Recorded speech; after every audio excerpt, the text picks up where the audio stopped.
Chapter 41. As long as Sarutobi Hiruzen still needs him, he won't lose. What Danzo Shimura hadn't expected was that Hanzo, whom he'd thought completely under his control, would betray Konoha over a single scrap of intelligence. How did the information get out? He demanded, stunned. Danzo didn't care if arrest or imprisonment followed. He believed the third Hokage would never kill him. At worst, lock him away. That would be little different from his current state, so he could wait it out. Hiruzen needed him as a black glove, as a scapegoat, as a shadowed hand in the night. His comeback, his return to power, was only a matter of time. You still have the nerve to ask? Akimichi Torifu seethed, itching to slap him. Utatane Koharu, unable to hold back, stepped forward and scolded him sharply. Danzo, you can do all the unspeakable things you want, but why sell the village's intelligence to Hanzo? The village just held a critical meeting, and the information you sold came from that. How could you do it? Are you blind? Danzo stared at them. Had he misjudged Hanzo? Koharu continued, voice cold. Hanzo arrested and tortured the people you used as contacts. They're dead. He personally brought their bodies to the entrance of the Rain border camp and exposed your deeds in front of dozens of shinobi. Silence fell. Danzo could not conceive of Hanzo of the Salamander acting like this. Why would Hanzo betray the land of Rain? Wouldn't he be worried about drawing the land into war? It made no sense. Even after the Anbu took him away and locked him in the Anbu dungeon, Danzo couldn't understand.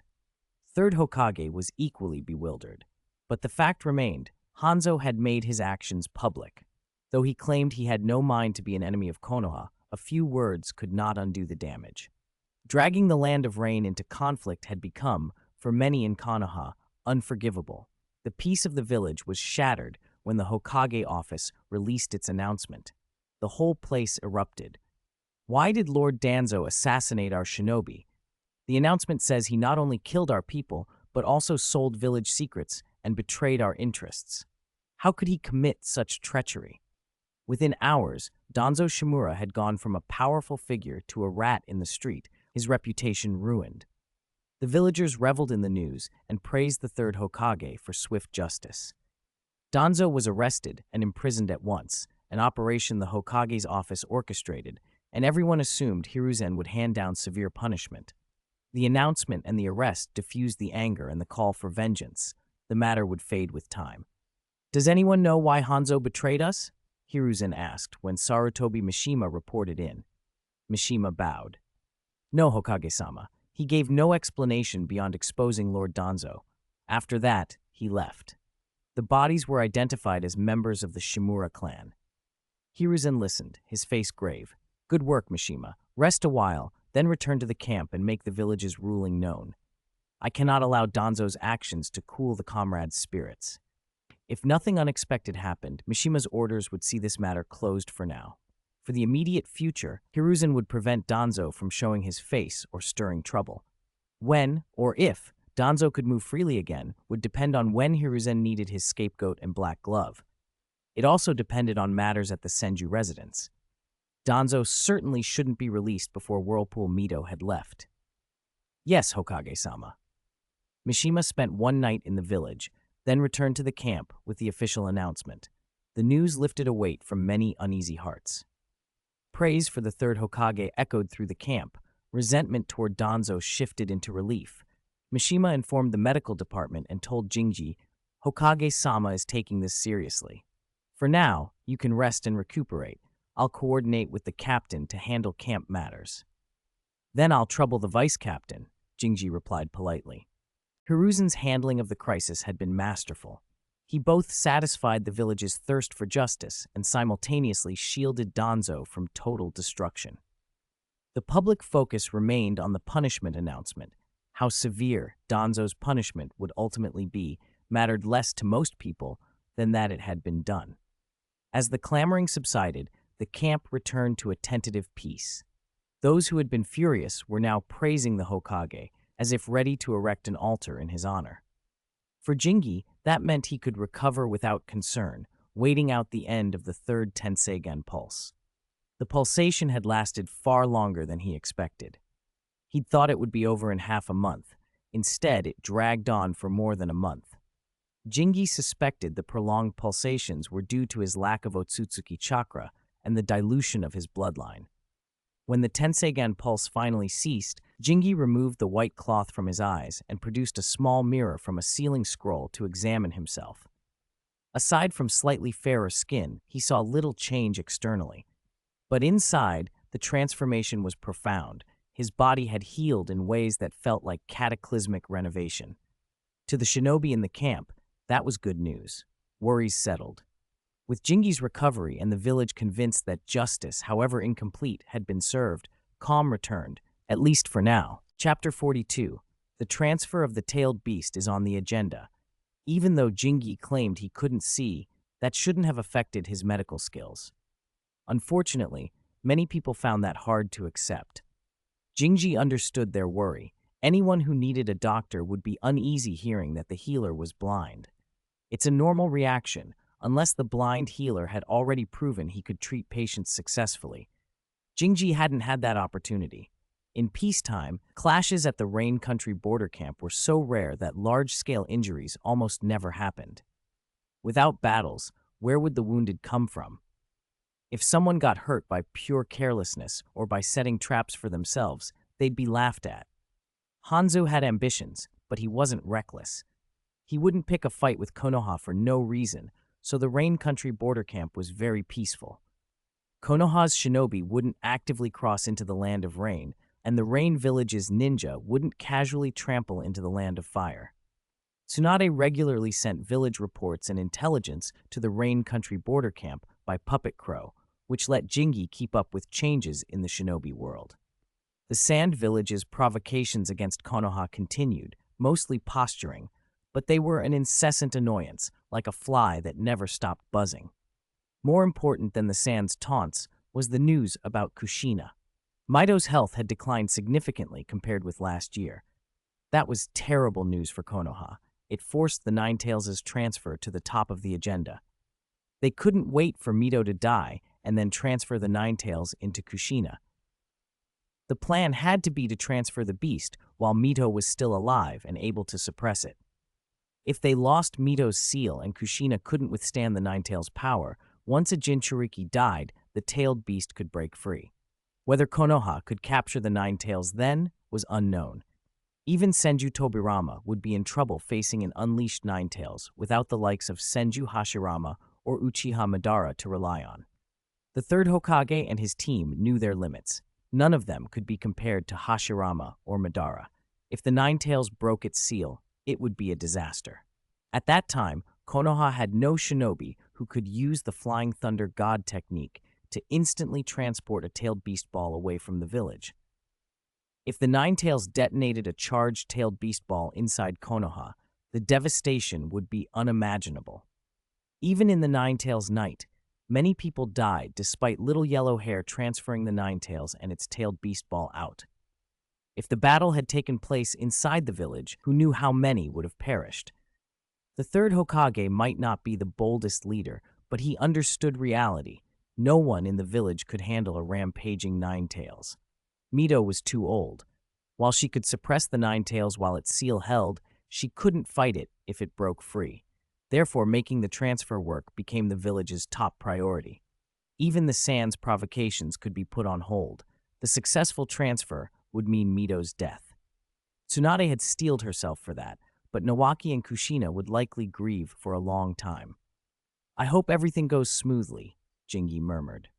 He sighed and destroyed the sealing scroll Tsunade had sent. From the Rain Country border camp, he could do little. He could only pray the Ninetales transfer would succeed. Even if he were nearby, the F4 wouldn't allow him to intervene. To them, Jingi was only half a person, worthy of trust, but not complete. For such a delicate operation, they wouldn't give him a role. At home, the atmosphere had been heavy for days. Tsunade hadn't gone to work. She spent every day at her grandmother's side. Kushina hadn't smiled recently. Both Tsunade and Mito understood what the transfer meant. Only Nawaki, that silly boy, was being kept in the dark. "What's that nonsense you're spouting?" Nawaki snapped when Tsunade tried to probe Kushina's mood. Tsunade patted his head and spoke to him earnestly. "Nawaki, when you go to the daimyo's residence this time, you must behave yourself, okay?" Don't cause any trouble. Mito hoped to prevent an extreme reaction from Nawaki by sending him away. She planned to bring him back after everything was over and then tell him the truth. I know, why are you being so fierce? Nawaki pouted. He didn't want to go. His grandmother couldn't leave the village, and Tsunade was busy, so he'd been chosen as the family's representative to visit the daimyo. Seeing his sister's stern expression, he quickly shut up and ate his meal obediently. He'd investigate Kushina's sour mood when he returned from the daimyo's residence. Tsunade will send Jiraiya with you, Tsunade added after giving him a mild warning. It was a little sweetener. Although Jiraiya was unreliable about small matters, he was steady in important ones. Tsunade felt better entrusting Nawaki to him. The one annoyance was Jiraiya's persistent habit of peeking at people bathing. He seemed incurable. Worse, Jiraiya might lead Nawaki astray. Remembering her brother's once clear, foolish eyes and comparing them to his current mood, Tsunade only hoped Nawaki wouldn't turn into a problem like Jiraiya when he grew up. Really?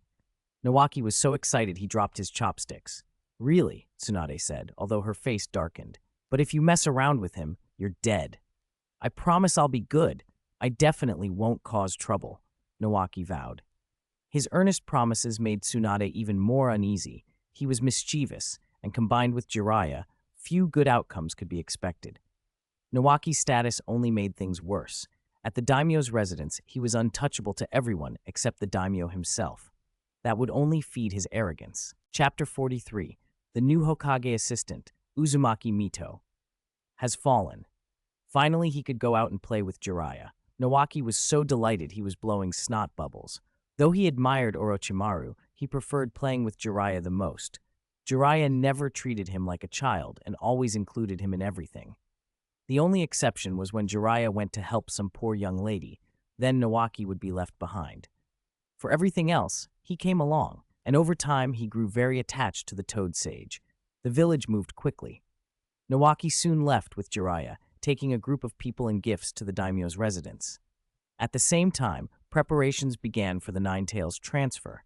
The transfer was set to take place at the Senju clan residence. Uzumaki Mito, her aging body dragging at her, held Kushina and comforted her gently. Don't be afraid, child. Grandma will always watch over you, Mito murmured. My good child. Wah! Grandma Mito, I don't want to leave you, Kushina wailed, tears and a red nose betraying her sorrow. Her large, usually bright eyes were bloodshot. Foolish child, Mito said softly. I don't want to leave you either, but this is our fate. Don't be sad. Grandma wanted to go find your Senju grandfather a long time ago. Without me by his side, that third Hokage would never behave. Mito's steady reassurances gradually calmed Kushina. Outside the Senju residence, Tsunade paced anxiously. She couldn't go inside. She was responsible for a corner of the ceiling. Sealing ninjutsu, like medical ninjutsu, was a treasured skill in the village, and though Tsunade's official role was as a medical nin, her sealing ability was excellent. Privately, she had taken on sealing duties as well. Monkey, begin, she said, and the operation moved into motion. Outside the door, the new F4 waited. With Danzo Shimura imprisoned, Akimichi Torifu had been chosen to replace him. Torifu did not want to stand out. He preferred to hide at home and study food. But Uzumaki Mito would not let him shirk this duty. After the scandal of Danzo's assassination attempts and the leaking of village secrets, Mito offered a single, decisive suggestion. Put Torifu in as Hokage assistant. Torifu resisted, pleaded, and almost knelt, but Mito gave him no choice. The Hokage assistant oversaw the medical department and the Konoha medical system, an office that subtly weakened the power of the third Hokage and of advisors like Utatane Koharu and Homura Mitokado. By placing Torifu in that role and aligning the Inoshika trio with Tsunade, Mito ensured the medical system would be in safer hands. Whether he liked it or not, Torifu was installed in a position of real influence, and the three families behind him would not allow him to step down. Tsunade's plea had been simple and urgent. Grandma, if you won't think of me and Nawaki, at least think of Kushina. Once she becomes the Nine-Tails Jinchuriki, the third Hokage, with his nature, will surely let Danzo out. What will happen to Kushina then? Mito had watched these people grow up. She knew Danzo's narrow ambition and ruthlessness well. In the end, Tsunade moved her, and Mito acted. That night, the Senju residence was heavily guarded and packed with people. The villagers, for the most part, were unaware of what was happening. Some later recalled hearing a roar like a beast in the latter half of the night. The transfer itself went smoothly. Kushina's talent for Uzumaki's sealing was excellent. With Mito behind the sealing array, Kushina successfully restrained the Ninetales. The exhausted beast had only time for one furious roar before being sealed again. In the sealing space, the Ninetales, tightly bound by chains, raged. "Uzumaki Mito! Damn it! Damn it!" it thundered, the chains clanging as it struggled, but they held fast. The Uzumaki clan's sealing methods, like wood release or the Sharingan in their own way, were uniquely effective against tailed beasts. Even though Kushina was still a child, she managed to keep the Ninetales in check. This sealing was different from the one in Naruto's time. Where Naruto's Ninetales could lie in the sealing space and rest, Mito and Kushina made no allowance for comfort. Targeted chains wrapped the beast from head to tail. Every part was restrained. Worried the Ninetales might break free, Kushina bound it tighter. The beast hung inverted in the space, its rear turned up, its Ninetales and hind legs bound together, its front legs tied to its torso, its head forced at an awkward right angle. The posture was humiliating and painfully uncomfortable. The Ninetales cursed and roared, but Kushina, still raw from losing Grandma Mito, paid it no mind. Even when its struggling made her uneasy, she refused to ease its restraints. She would not make it comfortable. Chapter 44. If you can afford the price, I'll show you the puppet I made. Because Grandma Mito had told her, the Ninetales responded best to being toughened up. If you were soft, it would take advantage. Kushina, obedient and level-headed, took her advice and treated the beast harshly. Mito's funeral was held quietly on the third day after the tailed beast transfer. Apart from the Anbu and a very small number of people, almost no one knew the transfer had completed and that Kushina had become the village's new Ninetales Jinchuriki. While the village was going through a generational shuffle, the rain country border camp stayed exactly the same. Endless rain and no sun. Jingi didn't have patrols or sentry duty, so although the medical room felt a bit dull, it was preferable to trudging through the downpour. Stop right there. A figure in a black raincoat with his face and head concealed by the hood was approaching the camp when the on-duty shinobi stepped forward to intercept. The man paused and lifted his hand, pulling the hood back. Orochimaru-sama." On seeing him, the guard visibly relaxed. "Sir, to what do we owe the pleasure?" "I've come to see Hyuga Jingi. I have some private business with him." Orochimaru smiled faintly as he explained. He rarely showed Jiraiya a pleasant face, but to outsiders he always wore an approachable expression.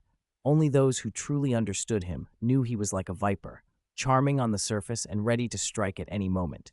"Please, go ahead." Because Orochimaru specifically requested private time with Jingi, the guard didn't press the matter and let him pass. Orochimaru walked into the camp unimpeded. "Jingi, long time no see." Long time. Jingi hadn't expected Orochimaru to come straight to the camp. Orochimaru shrugged off his coat and produced a sealing scroll and a list. Jingi glanced at the list and felt his stomach drop. His accumulated debt had just shot up again. If this kept up, Orochimaru would become his largest creditor. Confirming the figures were accurate, Jingi set the list down. "Orochimaru, I'm very satisfied with the goods you brought, but I don't have that kind of money right now. I'm afraid my debt will continue to grow." "It's fine. I trust you'll pay it back." Even knowing the debt would climb, Orochimaru sounded confident. He trusted Jingi's reliability. Jingi earned well and had a history of repaying whatever he could when he had funds. If Tsunade had been on the other side, Orochimaru suspected she'd have cut ties to avoid getting stuck with bad debt. "I'll find a way to pay you as soon as possible." Jingi hated being a deadbeat. He preferred to clear what he owed quickly, but Orochimaru had supplied a lot, and stationed at the Rain Country camp, he had fewer chances to earn extra money. For now, he could only depend on his salary. "No rush," Orochimaru said, with a short shake of his head and a smile. "May I see the puppets you've made?" The request was blunt. Jingi had collected a great deal of material and components, but he had rarely taken a finished puppet out. Orochimaru's curiosity was obvious. "If you find it impolite, forget I asked." Orochimaru smirked as if trying to play coy. Jingi, though, wasn't inclined to indulge him. "It is impolite," Jingi said bluntly, "and I'm worried you won't be able to handle it." Orochimaru's smile flickered. People didn't normally say that to his face, which only made him more intrigued. "Oh!" He ignored Jingi's dismissal and pressed, genuinely curious. "What kind of puppet would be too much for me? I'm very interested." "Good," Jingi said, smiling. "It's best you're curious, because I'm not going to show them for free." "What?" Orochimaru's smile froze. The air around him chilled, and his expression hardened the way it did when he was deciding whether to strike. Jingi rose, poured 2 cups of water, and pushed one across the table toward Orochimaru. "Debt cleared. Give me 5 million ryo, and I'll satisfy your curiosity." Puppets were only a partial expression of Jingi's power. The Tenseigan's offensive techniques weren't as varied as the Rinnegan's, but he had options, and puppets were one transitional avenue. Once the Tenseigan's third awakening was complete and his control over it kept improving, Jingi no longer felt the need to hide. He didn't fear being noticed anymore. A strategic reveal could do him favors, so he wanted to tease a little. 5 million ryo to look at puppets? Orochimaru stared. He had no idea where Jingi's confidence came from, but his curiosity was genuinely piqued. At the moment, he was less concerned about debt than about uncovering the secret of those puppets. "Debt cleared," Orochimaru countered quickly, "and I'll send 3 batches of materials for free." Orochimaru was willing to spend on things that interested him, but he didn't have 5 million ryo handy. He offered instead to wipe the debt clean and supply the components. The materials must be top grade. Agreed. Orochimaru could hunt down powerful creatures for rare components when necessary. "Then we have a deal." Jingi set down his cup, raised a hand, and beckoned. Orochimaru watched, puzzled, as a crow descended from the sky, flew into the medical room, and landed on Jingi's arm. "You can look," Jingi warned as he handed the puppet crow over, "but you can't dismantle it." Orochimaru's first thought, holding the puppet, was that Jingi had played a trick on him. That idea didn't last. As soon as he had the crow in hand, Orochimaru sensed the crow's unusual nature. Chapter 45, Orochimaru changes the direction of research, no heartbeat. That was the strangest part. The puppet crow had no heartbeat. As lifelike as it looked, it was still a puppet. Jingi wouldn't have poured all his effort into a puppet. After all, it was only a temporary creation, not worth his full obsession. The smile on Orochimaru's face disappeared at once. "Is this a puppet?" he asked. "Yes." Jingi deliberately picked up the cup with his bare hand to show Orochimaru he wasn't controlling the puppet. It looked alive, yet there were no chakra threads, no strings, nothing. Orochimaru's eyes flashed. This puppet was worth studying in depth. He had to have it. He wanted it badly, but he controlled himself. The puppet belonged to Jingi. The young maker had only shown it to him, not offered it. Stealing it would cost him, politically, personally, or financially. Still, the temptation was intense. "Ha! I truly didn't misjudge you, Jingi-kun. You're a fascinating person. I find myself rather interesting, too." Jingi raised his hand. The crow hopped free from Orochimaru's fingers and settled on Jingi's palm, cocking its head to examine the Sannin. Orochimaru felt his breath quicken. A puppet with signs of life. This was a revelation. The thought of it opened a new door in his mind. He absolutely had to acquire one, at least one, for study. Before he could say anything, Jingi bluntly interrupted, "I'm short on money." He wasn't joking. Jingi really was strapped for cash. Even if his debt to Orochimaru were cleared, he had little left. Most of his funds had gone into materials and components. Those parts were expensive.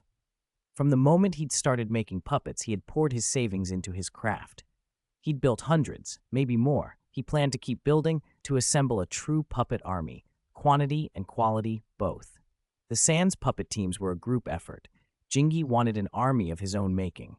How Orochimaru might use or study them was not Jingi's concern. Without Tenseigan chakra, no researcher could really unlock their secrets on their own. If Orochimaru uncovered anything useful, Jingi would begrudgingly congratulate him. Money, however, was a problem on both sides. Orochimaru's finances were tight, too.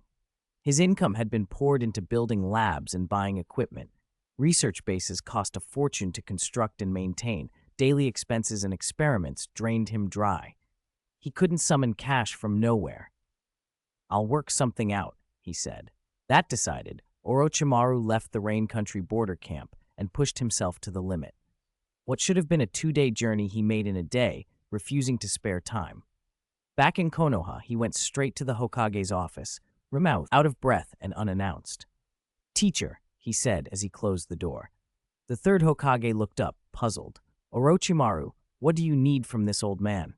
As his master's favorite and most brilliant disciple, Orochimaru rarely came to the Hokage unless it was important. "Teacher, about the research direction you mentioned last time," he said. "I think I can give it a try, but I'll need the village's financial support. I need funding." The third was briefly taken aback. He had once urged Orochimaru to turn his efforts toward projects that would benefit the village, public welfare work, and been refused. Orochimaru had scorned civilian products as beneath him, so the third was surprised but pleased to hear his disciple's new willingness. "If you'll take it on, I'm pleased," the third said. "This project has been going slowly. Don't worry about the funding." No one else heard what they agreed upon, but within a month, Orochimaru returned from the village lab with a household appliance, a refrigerator emblazoned with a white snake emblem. With village promotion, it quickly found favor among the people. Jinji, when he heard the news, burst out laughing. The image of Orochimaru in a white coat, designing household appliances to make a quick buck, was absurd. It was like imagining Tsunade campaigning against gambling or Jiraiya writing sentimental romance novels, comical but effective. Still, Jinji couldn't help admiring the result. Refrigerators were only the start. Once basic household devices were available, daily life would improve.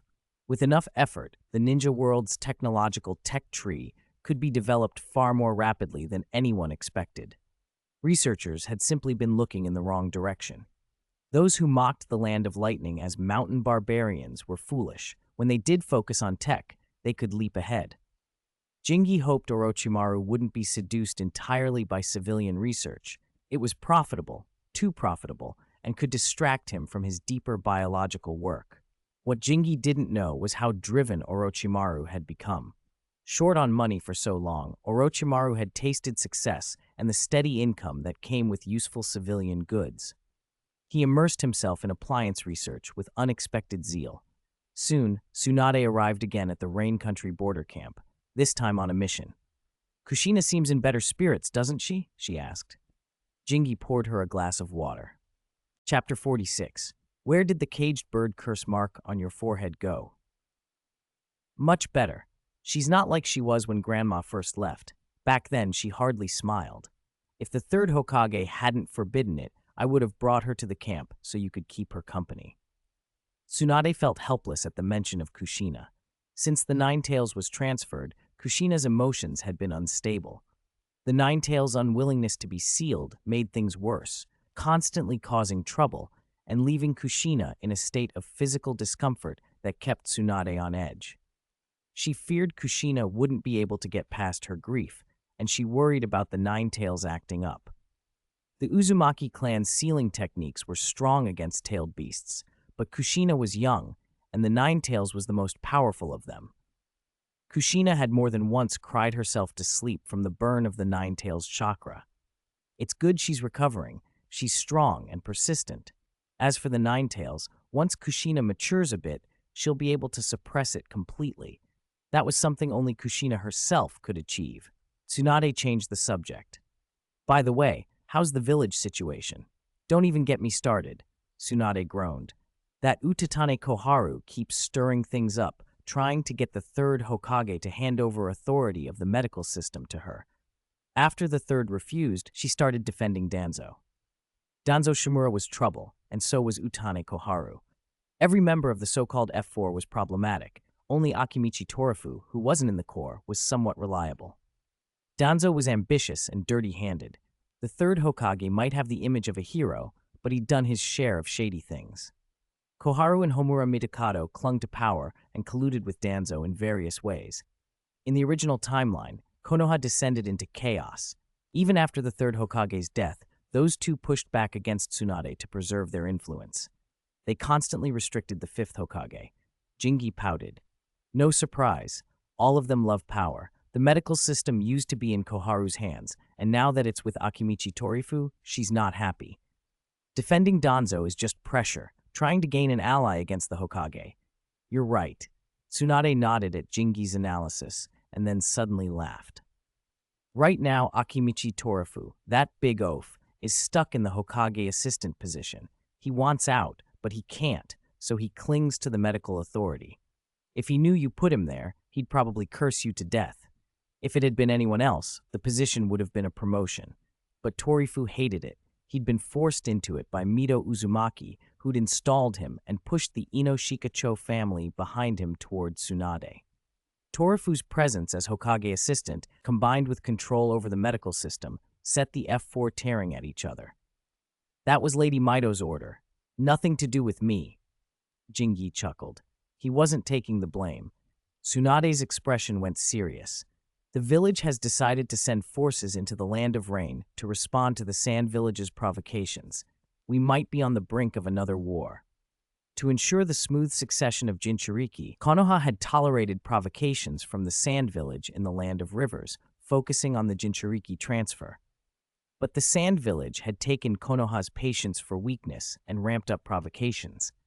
Now that Kushina, the new Ninetales Jinchuriki, had stabilized, Konoha could no longer be pushed around. They would respond and also suppress the Rain Village's development. The third Hokage wouldn't spare the Rain Village just because of Hanzo's words. Between villages, there was no sympathy, only interests. Responding to the Sand Village was in Konoha's interest. Rain Village rights be damned. It shouldn't escalate that quickly, Jingi said. At this stage, it'll be posturing and small skirmishes. Without violating some bottom line or full preparation, a true war between villages doesn't just break out overnight. Jingi didn't worry about being sent to war. Even if fighting did erupt, given his position and supposed strength, he'd likely be assigned to the medical corps at the camp, tending and treating the wounded, not charging the front lines. Besides, what was the point of risking his life for a few extra ryo? He wouldn't throw that away for the third Hokage or anyone else. Don't talk about me, Tsunade said. You need to take it easy. You call yourself a medical ninja, but you're more fierce than most on the battlefield. Among medical nin worldwide, only Tsunade bore the title in both name and ferocity. Other medical nin were strictly support. Tsunade made herself the main force and treated others as support. Cough, cough. Got it. What kind of look is that? Do I seem reckless, Granny? Seeing Jingi's distrustful stare, Tsunade stiffened, walked over, bent down until their foreheads touched, and gritted out. I used to be like that, reckless. Not anymore. Grandma's gone. I have responsibilities now. The most important responsibility is you. What about me? Jingi asked, reaching up to test her. Tsunade noticed he'd grown again. Really? Late development, she mused. Stop it! She slapped his hand away, but Jingi kept teasing, gesturing at Tsunade's forehead protector. Other main family members would wrap theirs tightly. You, want to reveal yours? After a few pointed looks from him, Tsunade finally gave in. She tugged the forehead protector free, a little too forcefully. She didn't want to see the caged bird curse mark. It was too painful to look at. She was about to toss the protector aside when she froze. Had she imagined it? She rubbed her eyes and looked again. It wasn't an illusion. There was nothing there.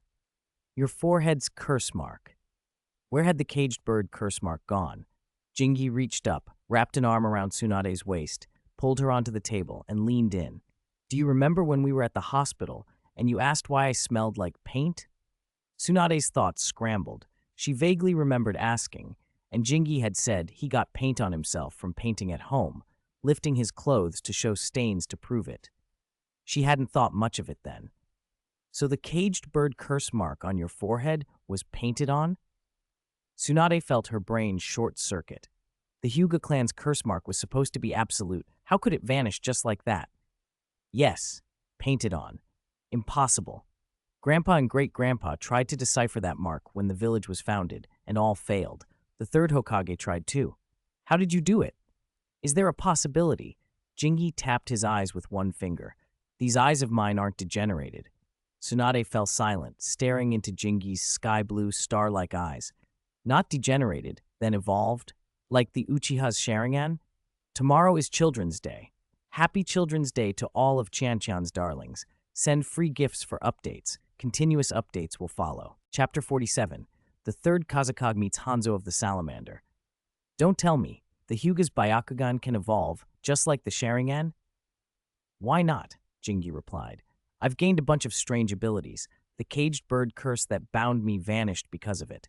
Call it an evolution of my eyes if you like. Damn it! Tsunade snapped, ready to hit something. Whether your eyes degenerated or evolved, why didn't you say the curse was gone sooner? You had me worried the third Hokage was colluding with the Hyuga main family to target you. If I'd known the curse was gone, I wouldn't have been so timid. Stop hiding things. Konoha still planned to send provocateurs into the Land of Rain to draw the Sand Village and Iwagakure into a confrontation. The third Hokage and the rest had decided it was a plan that could yield multiple benefits. Even if small accidents happened, they believed Suna and Iwa would take the bait. Deerheart frowned. I wonder if Danzo Shimura leaking Konoha's response to Suna's intelligence will mess up the plan. If it affects anything, it's not really our problem, Akimichi Torafu said with a sigh. The Inoshikacho aren't on their side anymore. The grilled meat in Torafu's hand suddenly tasted bland. What is Lady Mito thinking, putting a fat man like me in the Hokage assistant position? And she handed me the medical system, too. She clearly doesn't want me stepping down. Can you even step down? Deerheart replied, exasperated. With the Inoshikacho and several clans backing Tsunade Hime, do you think you can afford to step down? Torifu fell silent. He just wanted to stay home, research food, and quietly support his clan. Was that too much to ask? Has the new Jonin class leader been decided? He asked. Since the village's founding, the Jonin class leader had always come from the Nara clan. That influence was being chipped away. The Hokage assistant post and the medical system in Torafu's hands were part of the F4's plan to blunt Inoshikacho's power. Taking away the Jonin class leader post was another move. That position carried real clout. He's been chosen. Matsuda Saratobi, Deerheart answered. Torafu sighed. Deerheart frowned. Matsuda, that can't be good. Who knows, Torafu said, chewing. He was recommended by Homura. It's probably the third Hokage's choice. I still don't get why Lady Mito's so fixated on me. Are you serious? Deerheart gave him a look. Danzo's actions provoked Lady Mito. She doesn't want Tsunade Hime and the others to be in an awkward spot after she's gone. If you stand up, Tsunade Hime gains more influence. Torafu's frustration only grew. Letting Tsunade herself take the position would be too obvious. They needed someone who could openly challenge the third Hokage. Torifu had been pushed forward because of old ties. He and the third Hokage were former classmates and both students of Tobirama Senju. His presence would be a deterrent. The Inoshikacho's influence was wide, and many clans had ties to them. The F4 knew how to counterbalance that. On the border of the Land of Rain, Hanzo of the Salamander stood in a cave cut into the mountain peak, looking up at the brooding sky. A small black speck appeared on the horizon and slowly grew larger. Kazakage, you're late, Hanzo said, voice flat. The third Kazakage had kept him waiting 2 hours. That insult rankled more than the delay. My apologies. There were many village matters, the third Kazakage said coolly as he alighted from the iron sand beneath him. Hanzo did not believe the excuse. It wasn't the lateness that angered him so much as the third Kazakage's attitude, acting as if Hanzo were beneath him. He had approached the Kazakage first, offering cooperation with Suna. He expected at least equal footing. I have already shared the intelligence, Hanzo continued, clenching the scythe in his hand so the chain rattled. Isn't that enough to show the Rain Village's sincerity? If he hadn't felt compelled to seek Suna's cooperation, Hanzo thought he might have enjoyed teaching the Kazakage a lesson with one of his poisons. Konoha's plan to respond to Suna's provocation was aimed at dragging the Rain Village in as well. Because Danzo had traded Konoha's intelligence with Hanzo, Konoha's design changed. Once the Rain and Sand knew about the intelligence, Konoha's plan to send agents into the Land of Rain would have prompted Suna and Iwa to respond, and the Rain Village would have been drawn into disaster. The leak forced Hanzo to find a different course. The third Kazakage's demeanor showed no sign he recognized Hanzo's anger. He kept his hands clasped behind his back and stared into the distance. I have seen the demigod's sincerity. How does the Rain Village wish to cooperate? If you plan to use this intelligence to prevent the Sand Village from entering the Land of Rain, the demigod had better keep quiet. Hanzo's voice was hard. Now that his village had risen in strength, he would not tolerate being lectured by a country that thought itself above the 5 great shinobi nations. How Konoha and Suna played their game was their business, not his. He had made this offer of cooperation because Konoha's actions threatened Rain, not because he planned to serve as their lapdog. "Don't push your luck," Hanzo said, the chains clinking again. "If I can find you, I can find others to work with, even Konoha." The third Kazekage glanced at him with cool disinterest. I hope the demigod can say the same when Iwagakure enters the fray. Chapter 48. Iwagakure, they must be here to provoke me. Bastard, does he really think Hanzo of the Salamander is made of mud? Black iron sand rose and swirled, encircling the third Kazekage. Hanzo bristled, but the Kazekage didn't bother to glance back. He wouldn't put Hanzo on his level. The Village of Rain has no right to choose, nor do you. How you decide is entirely our concern, the third Kazekage said without turning. Hanzo's jaw tightened. Cooperation? Why should the Sand Village cooperate with them? Siding with Konoha was even less appealing. It would only push Iwagakure to take a harder line. In the end, there was only one likely outcome. The village and Land of Rain would be forced into a corner. "Humph, I hope you won't regret this," Hanzo spat, and then vanished into the rain-soaked mountains. He had no intention of bowing. He didn't want his people to suffer for nothing, but Hanzo would never lower himself to the 5 Kage. Once he bowed, he could never raise his head again. For someone who wanted to stand equal to the 5 Kage, that loss of dignity was worse than death. But others scoffed. Equal? He wants to be Rain Kage and sit among the 5 Kage? The Village of Rain had no real choice. Konoha and the Sand were locked in a power struggle. The Rain would only be a pawn. Hanzo had no room to maneuver unless he could turn from a demigod into a true god. Without that kind of power, even stolen intelligence from Konoha would be useless. At best, it would only make the mess worse. Tsunade stayed at the border camp for a few days, then returned to the village. As she promised, Konoha dispatched a contingent of shinobi into the Land of Rain. It was a reply to the Sand's provocations. Sand would never show weakness. So it sent its own forces, those who had been skirmishing in the Land of Rivers, into the Rain. The balance in the Rain shifted overnight. Tension replaced the old heavy drizzle. The Land of Rain borders the lands of fire, wind, and earth. When Konoha and Tsunagakure sent troops into Rain, Iwagakure, which had so far stood aside, immediately became uneasy. What were Konoha and Suna trying to do by moving into Rain? This wasn't the right place to provoke. If you wanted a fight, go to the Land of Rivers. Why stir trouble in Rain? From Iwagakure's point of view, Konoha and Suna were deliberately provoking them. A small village like Rain didn't deserve Konoha's attention. There must be another motive. An important meeting convened in the Tsuchikage's office, and soon an Iwagakure unit moved into the Land of Rain as well. The borderlands filled with the smell of gunpowder. Even the perpetual rain couldn't wash it away. Friction bred clashes, and the long unused beds in the medical room finally saw patients again. If the injured hadn't started pouring in from the Land of Rain, Jingi might have forgotten he was the camp's medical ninja. The chaos in Rain barely affected the Rain Country border camp. The camp's job was reconnaissance and buffering, not to charge onto the battlefield. As long as no enemy crossed into the Land of Fire, the camp's mission was done. If things escalated into open war, the village would send reinforcements, and the camp would turn into logistics for a full conflict. But Konoha didn't want a war.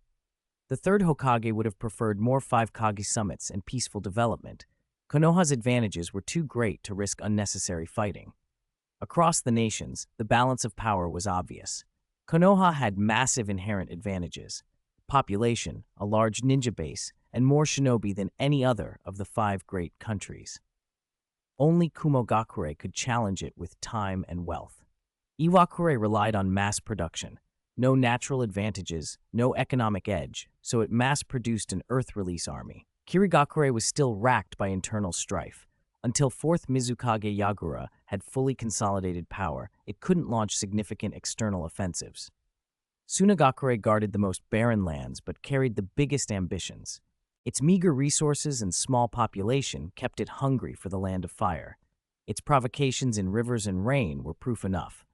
Sand had exhausted its room for internal development and needed people, resources, and money to grow. That hunger translated into expansionist policy.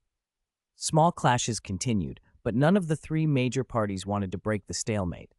The fear of being outnumbered kept things from exploding into all-out war. Jingi was glad things stayed that way. He hoped the instability wouldn't escalate before his rotation home. Once a local war began, rotations would be a fantasy, and everyone at the camp would be stuck. As the year-end approached, Jingi and his rotation mates set out for the village. Faces were bright. Once home, they could celebrate New Year with their families. Looking at Konoha's familiar, slightly rustic gate, Jingi felt a wash of relief. A year at the rain border had been grueling. First, a hot spring in, a long bath, a good meal, and some rest. Tsunade was likely still tied up in Hokage office meetings these days, so Jingi didn't seek her out.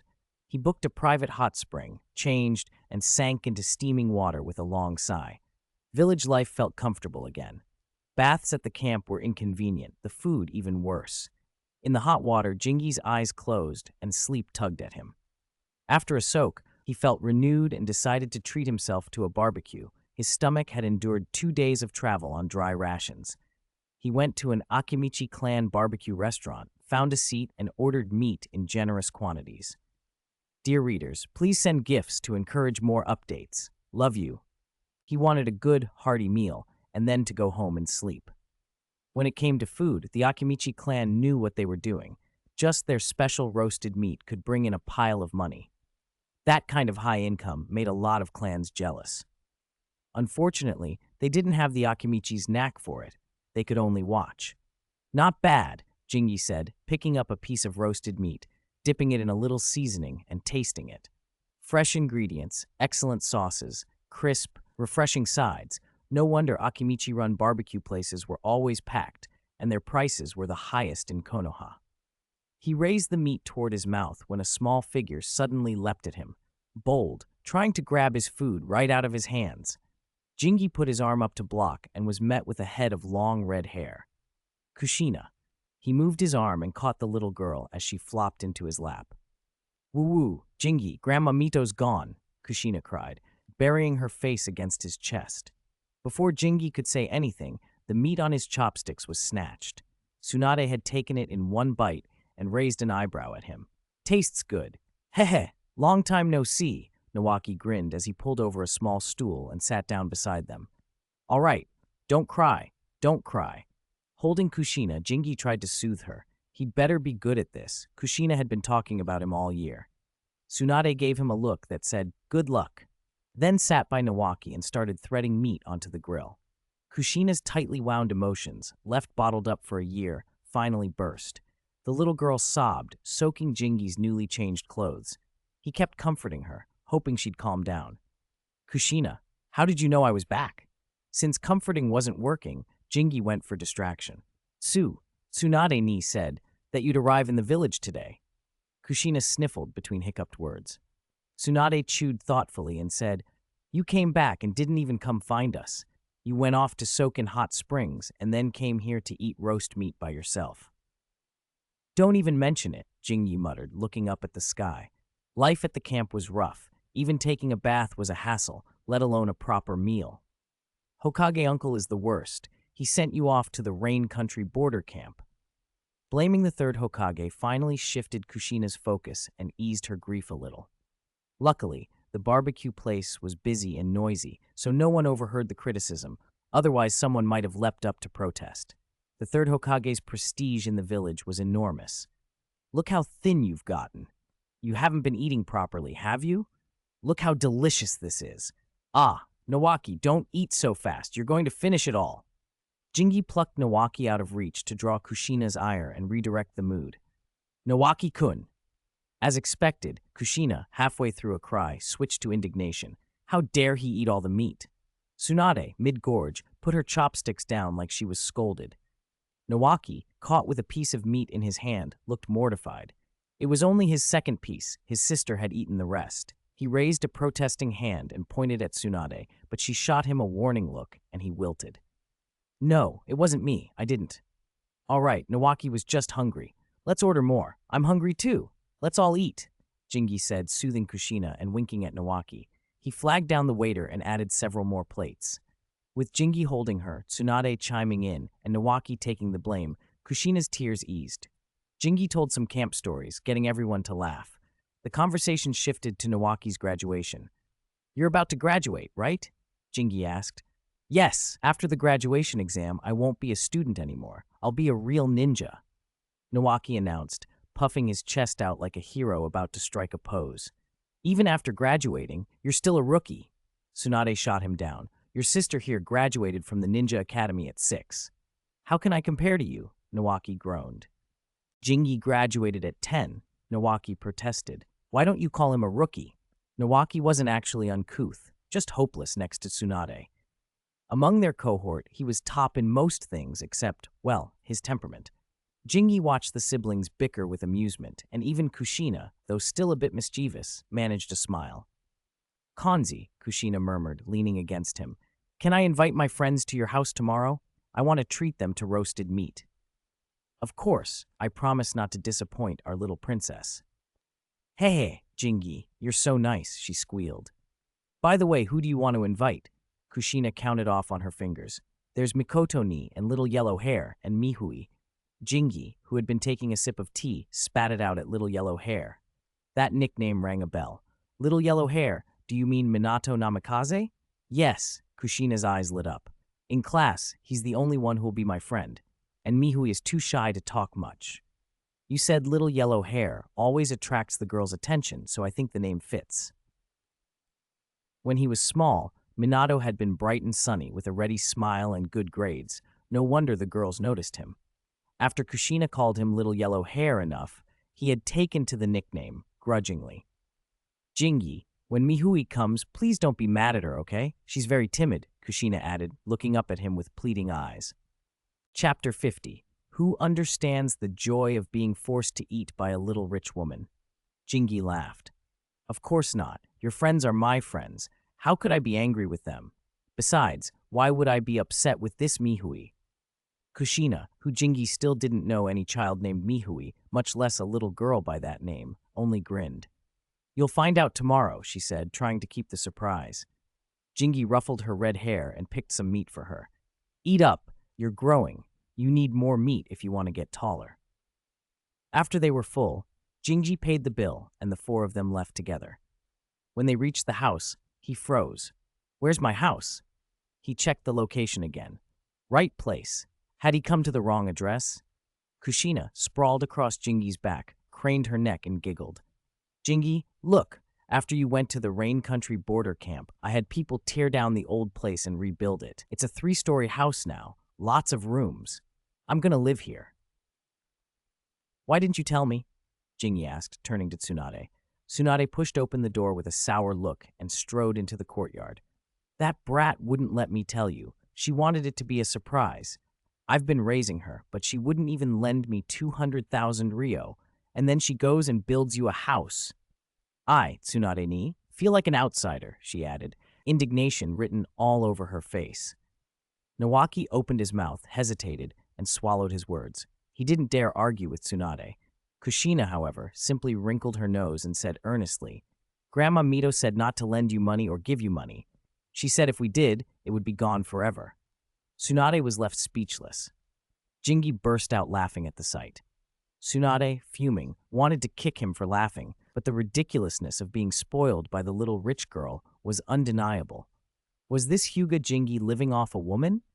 It felt like Kushina had literally stuffed the life support system into his mouth. Once he opened the door and stepped inside, the evidence was plain. The interior was top-notch. This place must have cost a fortune. No wonder Tsunade was jealous. Anyone would be. Jingi took in the layout and the furnishings and asked, Have you all been living here already? Tsunade flopped onto the sofa and waved a hand. Kushina didn't want to go back, and Nawaki said he always thought of Grandma at the old house. The Senju residence hadn't been renovated in ages, so when this was finished, we just moved here. After Mito left, The Senju household had lost its warmth. Kushina and Nawaki hardly wanted to return, and even Tsunade avoided the house to escape the memories. Two little ones wailing all day would have been too much, so Tsunade brought them here to live together. That's wonderful. Thank you, Kushina. I really like it, Jingi said, pinching Kushina's cheeks. If you're sleepy, go take a nap. I'll make you something good later. Since the barbecue restaurant, Kushina had been clinging to Jingi's back and yawning constantly. Now she was visibly drowsy. Nawaki's eyes lit up. He wanted to go out and play. But when he reached the stairs, he found his sister standing there, with her arms crossed and a deadpan expression. So he trudged upstairs with a long-suffering face. Why did he have to sleep just because Kushina was tired? It wasn't fair. But Tsunade's iron will left him no room to protest. Tsunade wasn't usually as hard on Nawaki as some older sisters might be. She spoiled him more often than not. Whatever misbehavior he'd pulled this time must have been outrageous for her to be this strict.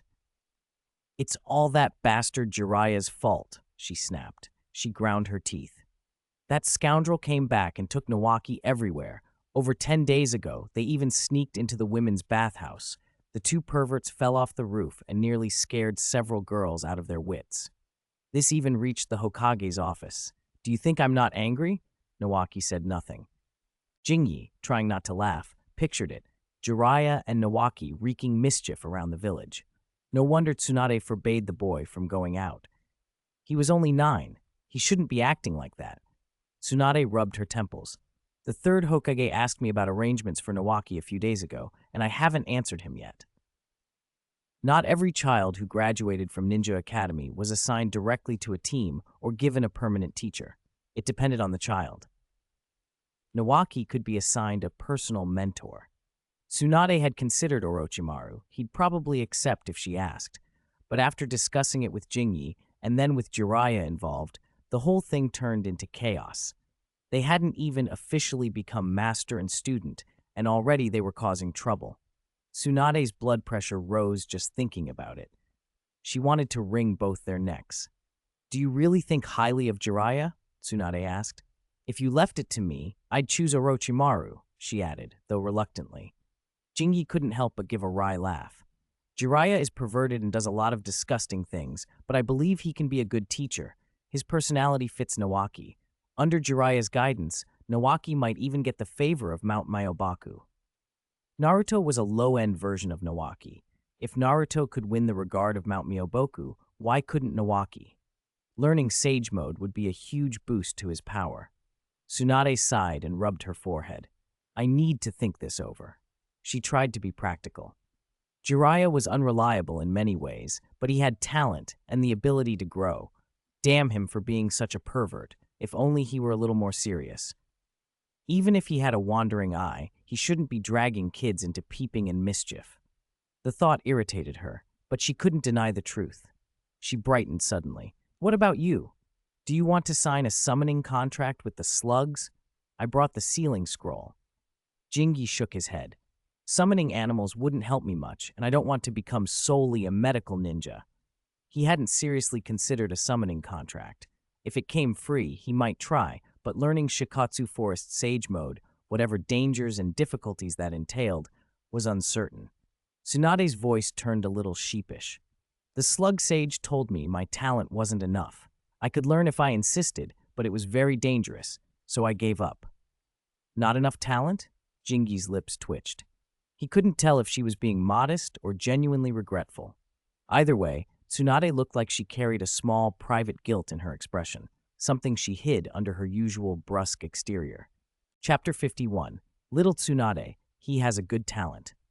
When Lord Jingi's questioning gaze landed on her, Tsunade flushed red. Stop staring. The slug sage said, I have no talent. She hadn't been lying. Given Tsunade's stubborn streak, she would never have given up on something unless she truly couldn't do it. Sage training of the Shikatsu Forest depended heavily on innate ability and was dangerously unforgiving. One mistake could be fatal. That was why Tsunade had always acted so guilty when the subject came up. It wasn't that she didn't want to learn, she simply didn't have the gift. She wondered how Shikotsu Forest's method differed from Mount Myoboku's. Bang! Tsunade formed the hand signs, slammed her palm on the floor, and a palm-sized slug appeared. "Lady Tsunade, do you require my assistance?" A clear female voice asked from the little creature. The slugs of Shikatsu Forest were unlike the toads of Mount Myoboku or the snakes of Ryuchi Cave. There was one slug sage. The small slugs were fragments of her, separate bodies she could summon. Their size depended on the chakra used. The more chakra, the larger the summon split. If one focused only on the voice, the slug sage might be mistaken for a peerless beauty. Unfortunately, she was still a slug, a very, very large slug. Tsunade shot Jingi a glare. "I want him to sign a summoning contract with the slug sage. I want her to test whether he can learn Shikotsu Forest Sage Mode. You said you didn't want to sign, but I'm going to make you. And I'm going to see if you have the talent to learn. If you don't, Granny will laugh at you for a year." Jingi had the Tenseigan and no great desire to learn a dangerous ability like Sage Mode, but Tsunade was having none of it. She would not let him turn this into a joke at her expense. Helpless, Jingi raised his hand, bit his finger, and pressed his palm to the ceiling scroll. The scroll had belonged to Senju Hashirama. Hashirama's wood release had been so exceptional that the slug sage's full power rarely had a place on the battlefield. Even her renowned healing could not outpace Hashirama's extraordinary regenerative ability. "Lord Jingi, please wait." After the contract was accepted, the summoned slug returned to Shikatsu Forest and reverse summoned Jingi and Tsunade there. Shikatsu Forest did not feel sacred. Rocks jutted everywhere, the trees were little more than stripped branches, and slugs covered the ground, clinging to trunks, sprawled across plains, in numbers that would unsettle anyone with trypophobia. In the center of the forest loomed an enormous slug, the slug sage herself. All the smaller slugs were her fragments. "So big," Jingi muttered, standing on the mucus-slick ground and looking up at a creature larger than a mountain. He had the impression her true form must dwarf even the Ninetales. "Hello, little Tsunade," the slug sage rumbled, lowering her massive head. "Hello, slug sage," Tsunade replied with a strained smile. Jingi noticed the guilty look on her face and wondered what she had done to deserve it. The slug sage turned her great head to study Jingi. "Your chakra is strange. I remember it showing up many years ago. How long has it been?" When Otsutsuki Kaguya planted the god tree, the three great sages of toads, snakes, and slugs already existed.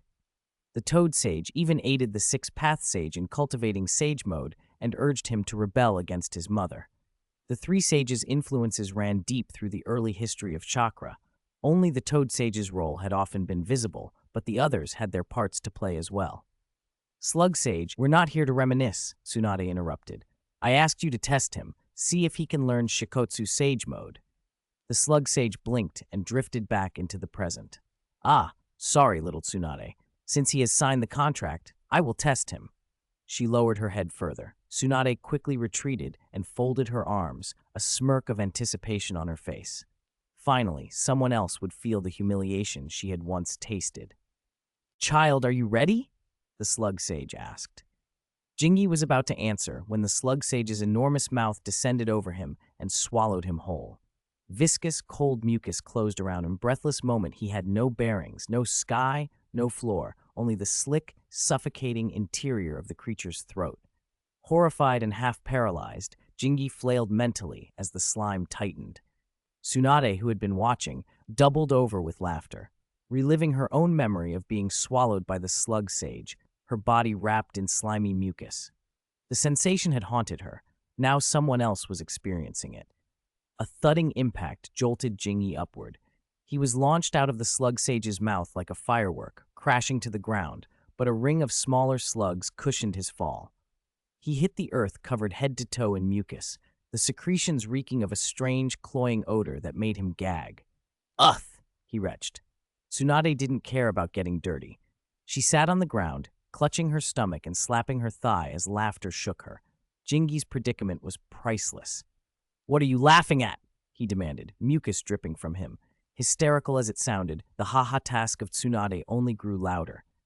The slug sage, peering down at him from her towering height, observed with a calm tone. Little Tsunade, he has quite good talent, you know." The slug sage watched the pair, but didn't understand why Tsunade found the scene so amusing. slugs had little sense for human humor. Still, she had made her assessment. Jingi's chakra responded well. The test had just begun. Chapter 52. Tsunade. The clown is actually me. He has good talent?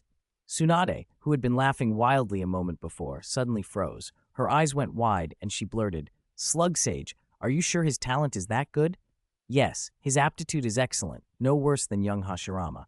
If he's willing to work, he'll certainly be able to learn Shikatsu Forest Sage Mode." The Slug Sage nodded, confirming it.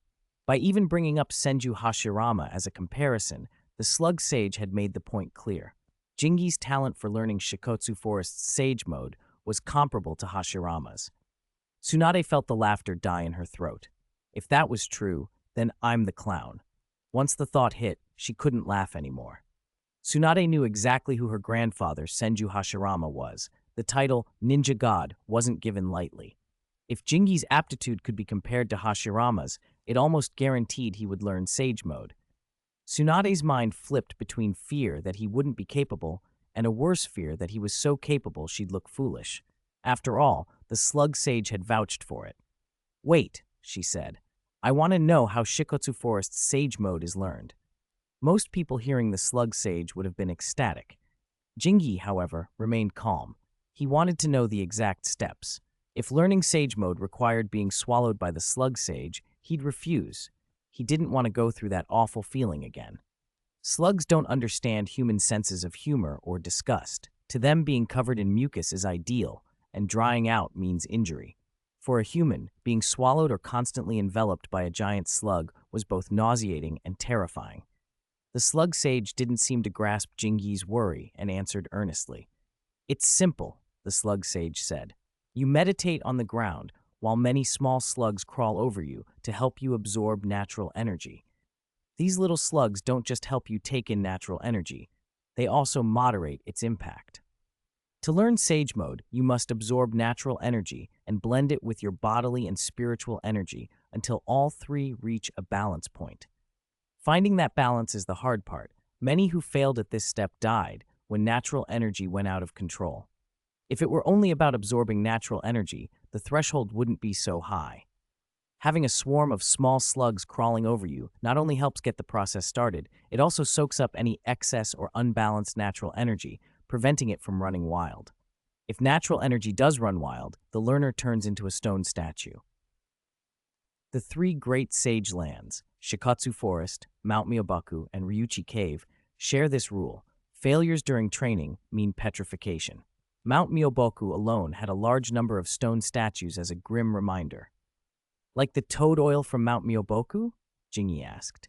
"Yes, but toad oil harms the body. Small slugs do not. They carefully assist you and absorb stray natural energy." Jingi exhaled, relieved. If learning Sage Mode meant nothing more than a bunch of little slugs crawling over him, he could accept that. The alternative, being swallowed, was something he never wanted to repeat. They agreed on a training schedule with the Slug Sage, and Jingi and Tsunade were sent back to Konoha. As soon as he stepped through the door, Jingi's foot slipped and he nearly fell flat. The wet, sticky mucus still clinging to his skin was unbearable. Slugs liked it, humans didn't, unless someone was a particular kind of pervert. Jingi dashed into the bathroom without bothering to put on clothes and scrubbed himself raw, desperate to wash it all away. Tsunade sat on the sofa, lost in thought, still second-guessing herself. After a year stationed at the border, Jingi needed some rest when he returned to the village. His work at the hospital was put on hold, and his Sage Mode training was scheduled for after the new year. "Kushina, wake up." Early the next morning, Kushina burst into Jingi's room, standing over the bed and calling softly. It was a good thing he hadn't fallen asleep holding Tsunade Hime last night, otherwise the morning would have been even livelier.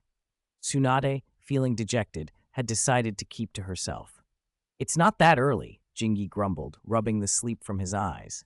Kushina glanced at the window, grabbed his wrist with her small hand, and started to pull. "Jingi, get up. We have to go to the market to buy things, and when we get back, we need to marinate the meat. That takes time." Bundled in a thick coat and holding Kushina's tiny hand, Jingi trudged out into the cold, yawning. In the depth of winter, it was certainly tempting to stay curled up in bed, But yesterday he'd promised Kushina he'd host a barbecue for her friends, so he had to prepare early. "Are you buying groceries again today?" he asked. Kushina. The vendors at the market had come to know Kushina well. She visited so often the vegetable sellers greeted her like family. When she approached, their eyes lit up. Kushina always bought a lot, and she was polite and sweet, and importantly, a little rich. The market vendors loved a customer who didn't haggle. "Stop, stop. Why don't you just move the market into our house?" Jingi said, breaking into a sweat at how much she wanted to buy. Kushina smiled sheepishly.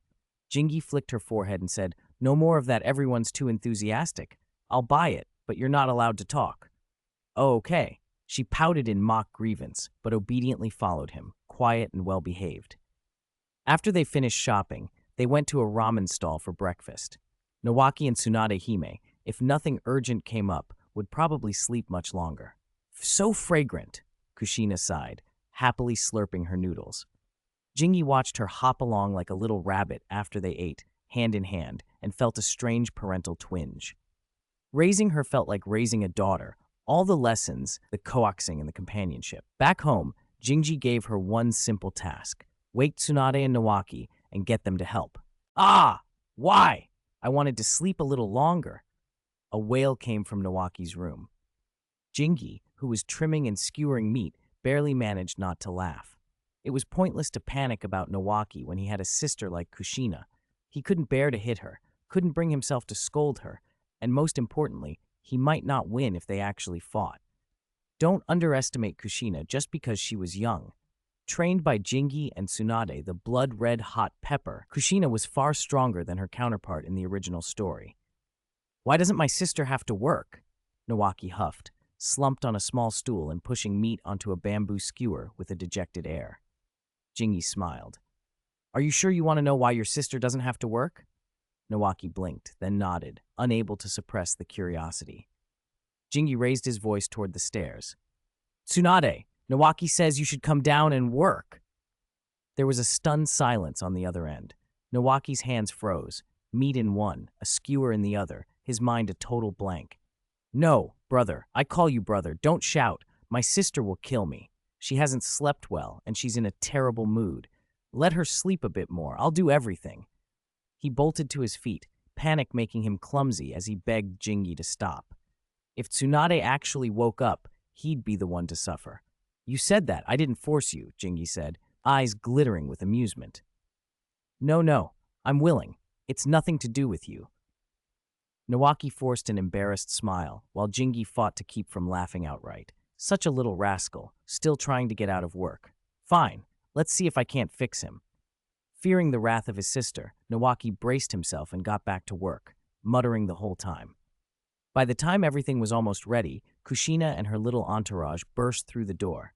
"Jingi, I'm back!" She barreled into the living room with a grin, followed by 3 companions. The first was Uchiha Makoto, the moonlight of Nawaki's heart. The second was the shy, sunny boy with yellow hair, Minato Namikaze. The third stopped Jingi cold. "Holy cow, who brought a Hyuga to the house?" The girl standing there could have been Hinata's twin. Jingi stared. She looked 9/10 like Hinata, and even more surprising, she was from the main family. "Hello, senpai. I'm Uchiha Makoto," Makoto said with quiet poise. Minato stood there smiling awkwardly, scratching the back of his head, while the Hyuga girl regarded Jingi with a complicated expression. Jingi, deciding to be graceful, rose and welcomed them. "Hello, everyone. I'm Hyuga Jingi. I'm Kushina's friend, and also her brother. Welcome to our home." Kushina cheerfully went to pour tea. Once the 3 were seated, Jingi took a closer look at the Hyuga girl. She had no caged bird seal on her forehead, and the resemblance to Hinata was uncanny. But why would the Hyuga clan let someone from the main family openly visit Kushina's house? School friendships were one thing, private visits and home calls were another. The F4, the influential families, usually frowned on such contact between sensitive clans like the Uchiha and Hyuga and volatile people like Kushina. Tsunade, just woken and stretching, gave the guests a lazy yawn and a casual greeting. Meeting Jingi's questioning look, she made a small circular hand gesture. Jingi's expression shifted into understanding. The F4 had always been difficult to deal with. They opposed Kushina having private contact with clans like the Uchiha and Hyuga. But Danzo Shimura, the hardliner who would have pushed the issue, was locked up in Ambu custody. Akimichi Torafu had been forced into the assistant Hokage role, representing the Inoshika Cho and some neutral factions, and he sided with Tsunade. With Torifu mediating and Danzo absent, the third Hokage and his circle, Utatane Koharu, Homura Mitokado, and the others, couldn't press the matter. Without Danzo to lead the charge, they simply wouldn't bring it up. As a result, Kushina enjoyed unprecedented freedom. Apart from not being allowed to leave the village, she wasn't restricted in other ways, including making friends. Since the Hokage's office had no objections, the Hyuga clan had no reason to interfere. If anything, they'd prefer their main family scion to be close to Kushina, especially with Tsunade backing her. The Hyuga needed powerful allies. "You're from the main family's elder branch, aren't you?" Jingi asked, testing politely. Hyuga-mi stood and answered simply, "Yes, senpai." There was none of the usual main family arrogance in her. Of course, when Tsunade backed Kushina, even a main family heiress would be careful.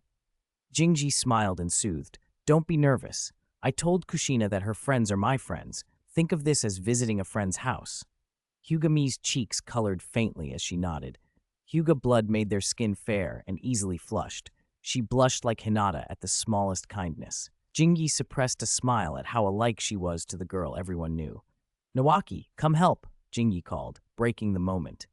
"I'll help too," Minato said right away, polite and quick to volunteer. He didn't need to be asked. Nawaki, already cornered, had to follow suit. Watching the pair, tall, easygoing Minato and the pale little brother with a sour face, Jingi couldn't help but sigh. No wonder Minato would become the fourth Hokage. People who smiled easily seemed to glide through life. And as for you, Nawaki, you little brat, you almost lost your life over a tiny exploding tag. Chapter 54. You don't want Uchiha Makoto to know. With Nawaki and Minato Namikaze's help, the barbecue was quickly set up. Jinji piled on the firewood, heaped on the charcoal, and when the coals were glowing, he laid the marinated meat across the grill. The scent rose almost at once, rich and tempting, and Nawaki and Minato, who had been helping in the yard, were already salivating. "It smells amazing," Little Yellow Hair exclaimed earnestly, flashing Jinji a big grin. Jingi smiled back and gave Nawaki a playful tap on the head. "Ow! What was that for?" Nawaki squealed, holding his head in confusion. "Look at everyone else and then look at you," Jingi said. "No wonder your sister is always fussing over you. If you keep this up, your head will be full of nothing but perverted thoughts." "Perverted thoughts?" Nawaki's face went bright red. He leapt up as if the ground had burned him. "No, don't say that. I'll call you Big Brother, all right? Just don't say it." Kushina's friends were visiting today. If anyone found out Nawaki liked pervy things, how humiliating would that be? Minato and Hyuga-mi were fine, no special connection to Nawaki, but Uchiha Makoto was different. She was Nawaki's white moonlight, his secret crush, and a classmate. "Good," Jingi said, recognizing the panic. "If you know it's embarrassing, then stop doing it. Once you grow up, no one will care how you used to play." Jingi realized Nawaki was one of those thick-skinned kids, quick to admit a mistake when caught, ready to repeat it the next time. To handle a brat like him required a little bluntness. He leaned down and whispered, "You don't want Uchiha Makoto finding out about your little activities, do you?" Nawaki went stiff. "Are you a demon?" He stared, utterly flummoxed. Whatever they were talking about sounded important and mysterious, and he could not, for the life of him, figure it out. Little Yellow Hair, just as bewildered, scratched his head and kept glancing between Jingi and Nawaki, wanting to join in but lost.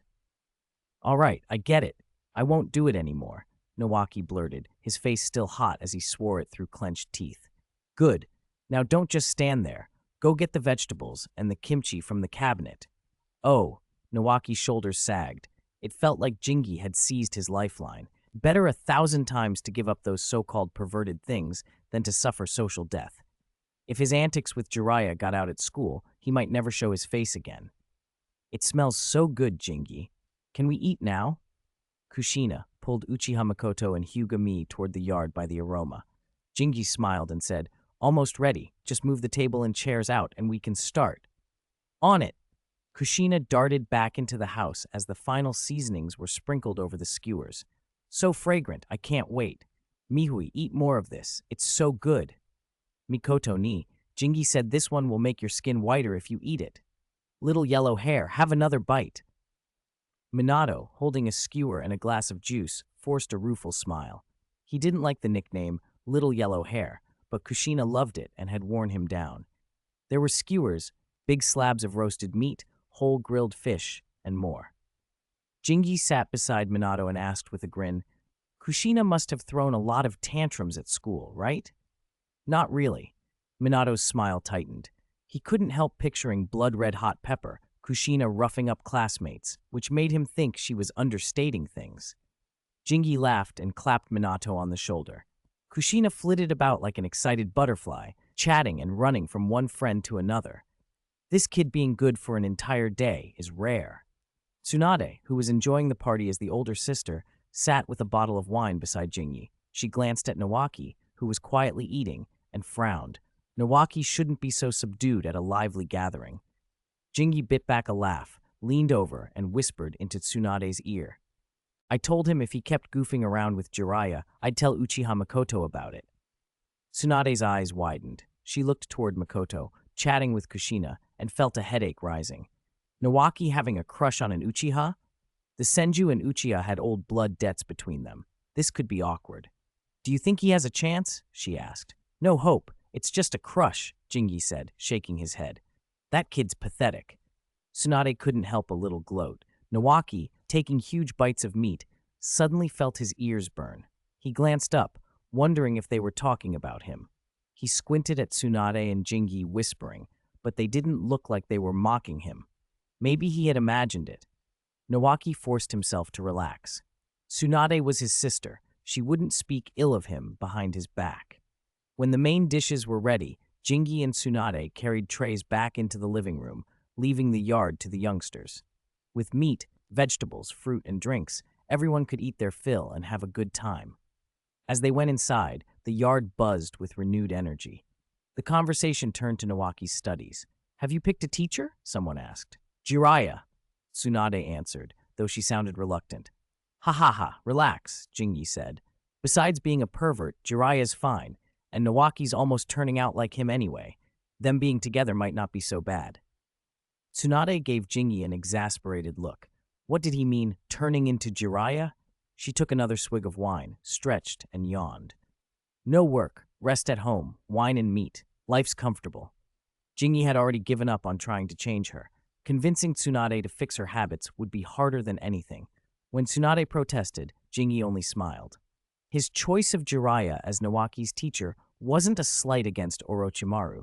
Orochimaru had been very good to Nawaki and was a fine teacher in his own right. But Jingi hoped to keep Nawaki from getting caught up in the trouble of being labeled or dragged into messy incidents like the exploding tag fiasco. If Nawaki studied under Jiraiya, he might even one day become a fellow student with little yellow hair. After everyone had eaten and drunk their fill, Tsunade retired to her room for a nap. The barbecue in the yard carried on under the warm afternoon, laughter and chatter mingling with the smell of smoke and grilled meat. Kushina had gone shopping with two of her girlfriends, so Nawaki, with nothing better to do, naturally gravitated toward Minato Namikaze. The two boys sat together, whispering for a while, then slipped away hand in hand. Watching them sneak off like a pair of thieves, Jingi could only hope he wouldn't take little yellow hair to any strange places or buy any strange books. Nawaki has no money? Oh good, then it's fine, Jingi thought. After all, Minato was just as broke. There was no way he'd spend his pocket money on perverted books. Fine, let them make a ruckus. Not long after the kids scattered, a familiar guest arrived. Jingi-kun, long time no see. Jingi looked up at Orochimaru's smiling face and stepped aside to let him in. I thought you might have changed your mind, he said. Do you think I would? Orochimaru's mind buzzed with excitement at the thought of studying Jingi's puppets. He hadn't shown up in a while because he'd been diligently earning money, and now that his pockets were full, he naturally came to visit. He laid a sealing scroll flat on the table, let his smile drop, and spoke seriously. Jingi, 10 million Ryo. I want 3 puppets. Hearing that price, Jingi almost gave Orochimaru a thumbs up. The boss was generous. Still, he shook his head. No, I can only give you 2. 3. Orochimaru wasn't about to be outbid. He'd already forgiven a large debt for Jingi once, and 10 million for 2 puppets was a heavy loss. If Jingi's puppets weren't so dangerously effective, Orochimaru never would have forked over that kind of money. 3. 2. They traded the same lines back and forth until Orochimaru refused to budge. Jingi finally relented. All right, 3, but be clear. Whether you use them for research or for play, don't come whining to me if you break them. No refunds, no returns at Hyuga Jingi's shop. Orochimaru only shrugged. If they break, I'll buy more. He was unconcerned. He had concluded Jingi wanted money, and that money would fix the problem. Over the last 6 months, he'd amassed a tidy sum and expected steady dividends from various ventures, plus mission rewards and new projects. He certainly wouldn't be short. In fact, if Orochimaru chose to stop wasting funds on messy, costly experiments and concentrated on development work and missions, he could easily make more than Jiraiya. Though on the surface, Jiraiya seemed the richest, thanks to the popularity of his lecherous novels and the sheer volume of work he took on. Tsunade, too, could rake in wealth. The right medical ninja, with skills and a ruthless streak, could make money faster than most. And with Danzo Shimura locked away in Anbu custody, there would be fewer temptations and fewer readily available resources to push Orochimaru toward darker paths. Without the old schemer covering him, conducting human experiments in the village would be a lot harder. Then pick 3 yourself. Jingi tossed the sealing scroll back to Orochimaru. Jingi's puppets fell into 3 categories: reconnaissance puppets, consumable puppets, and main combat puppets. The main combat models were the most numerous and the most valuable, crafted of top-grade materials. Reconnaissance and consumables were fewer. The consumables were patched together from scraps and hardly worth much. Orochimaru unrolled the scroll and scanned its contents. A smile twisted oddly on his face. Interesting. Jingi-kun is full of surprises. Jingi made a quick 3 gesture, choose fast. Orochimaru tapped his fingers over the entries and selected 3. A wolf, a small wild boar, and a crow. Aside from the crow, the wolf and boar looked as if they had been made from animals Orochimaru himself might have hunted. Now in puppet form, they were returning to him at a staggering price. The 3 puppets stepped out of the sealing scroll and stood upright by Jingi's side. Orochimaru peered at them. Can I control them? Sorry, no, Jingi said. Only I can control these puppets. But don't worry, they won't attack you, and they'll cooperate with your research. Even if you dismantle them, they won't resist. Since this was a sale, Jingi was blunt about the terms. He'd made the puppets. Only he could command them. If Orochimaru could discover a way to control them, Jingi admitted he'd be impressed. Orochimaru smiled confidently, took the puppets, and left almost before the words were finished. He couldn't wait to start his research. He didn't entirely believe Jingi's claim either. He was sure he could unearth their secrets. The thought of studying puppets that seemed to possess life thrilled him. Jingi watched him go, a little worried that Orochimaru might slide into isolation and darker obsessions. Still, with Danzo out of play for now, the danger felt less acute. Senior. Seeing Jingi gather himself, Minato, still called Little Yellow Hair by some, stood up at once and came to greet him. Since their last meal together, Minato and Nawaki had grown closer, whispering, training together, always side by side. Jingi wasn't sure if Nawaki had genuinely changed or was just afraid of social exile, but the two were inseparable these days. No need for formalities, Jingi said. Just come by whenever you have time. Nawaki is fine, but Kushina doesn't have many friends and gets lonely. Yes. Minato scratched his head awkwardly, a gesture that made Jingi smile because it was exactly like Jiraiya's. Jiraiya scratched his head when he was embarrassed, awkward, or lying. Minato did the same. Jingi finished washing up and stepped out of the bathroom just as Nawaki's loud shouts rose from the courtyard. Wiping his face with a towel slung over his shoulder, Jingi walked to the doorway, leaned against the frame, and watched the 2 boys in the yard practicing kunai throws. 2 or 3 years difference in age didn't always stop people from becoming close. What they needed was a chance to meet. Compared to the gap between Nawaki and Minato Namikaze, that was already plenty. The future Uchiha Shisui and Uchiha Itachi had an even wider gap, yet they were both teacher and friend. Unfortunately, Shisui eventually led Itachi astray. A child like Itachi, bright but vulnerable, shouldn't be taught warped ideas. Once they're planted, they can push someone onto a path with no return. Jingi had no particular worries about Nawaki and Minato playing together.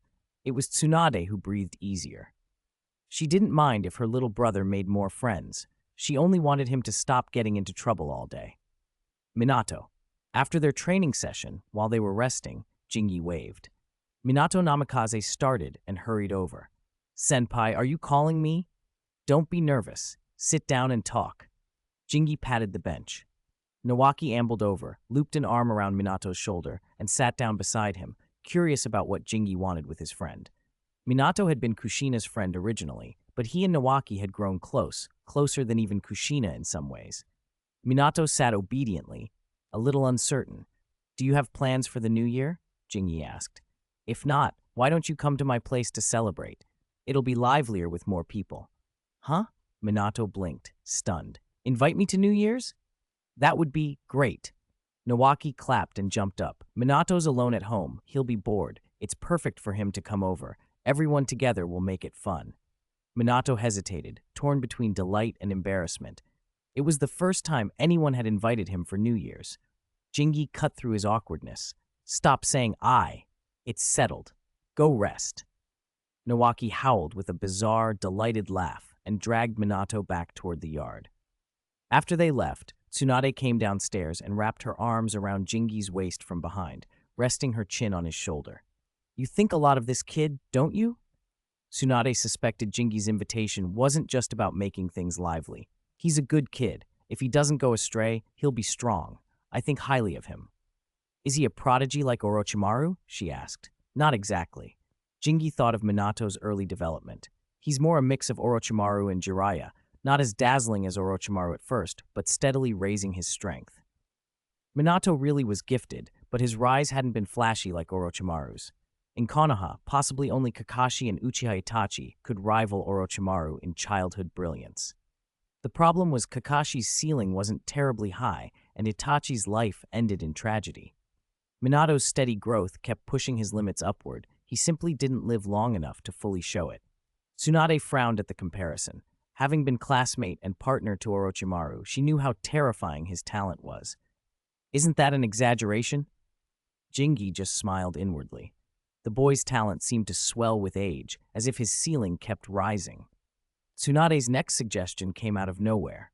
"If you respect him so much, why don't you take him as your disciple?" Jingi was silent. He admired the boy, but that didn't mean he wanted to take him on as a student. Besides, the third Hokage would probably veto it. The old man wasn't easy, but his judgment of people was usually sound.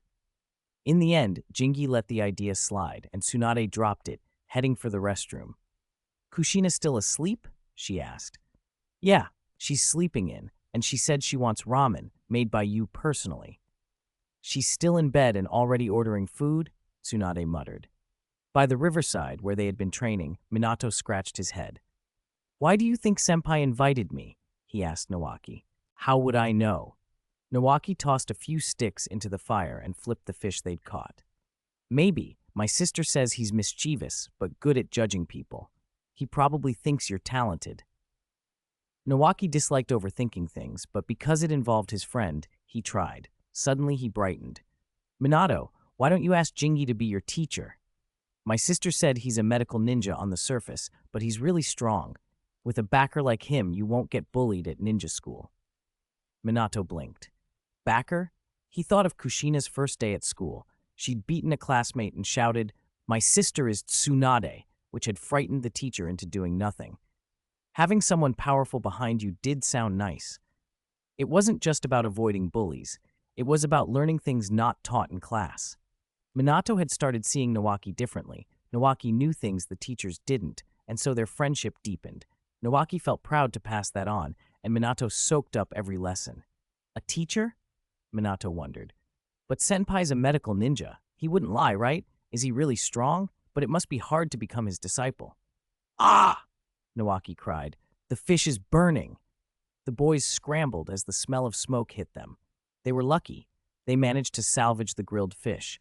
When they finally tasted it, their faces fell. Ugh, that's awful. We forgot seasoning. It's really fishy. Little yellow hair, you did that on purpose, didn't you? Little tree, I didn't. Honest, I just forgot to bring any. Pfft, I don't buy it. And stop calling me little tree. That sounds horrible. Then don't call me little yellow hair. That sounds worse. They ate what they could, complaining and teasing each other until they were full. Then Tsunade, having finished her own tasks, set off toward the Hokage office building at a measured pace. Chapter 57. Who gives test papers as New Year's gifts? As New Year's Day approached, the third Hokage was as busy as ever. Even on New Year's Eve, he stayed in his office until late, finally returning home long after everyone else had called it a night. Tsunade, do you need something? He called into the room. Nothing important, Tsunade replied from the sofa.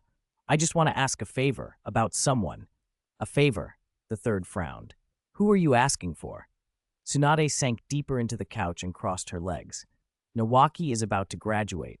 I want Jiraiya to take him on missions and be his teacher. And Kushina's friend just came by. Jiraiya also thinks Minato Namikaze has promise, so he wants to try being a teacher too. I'll arrange it, the third Hokage said.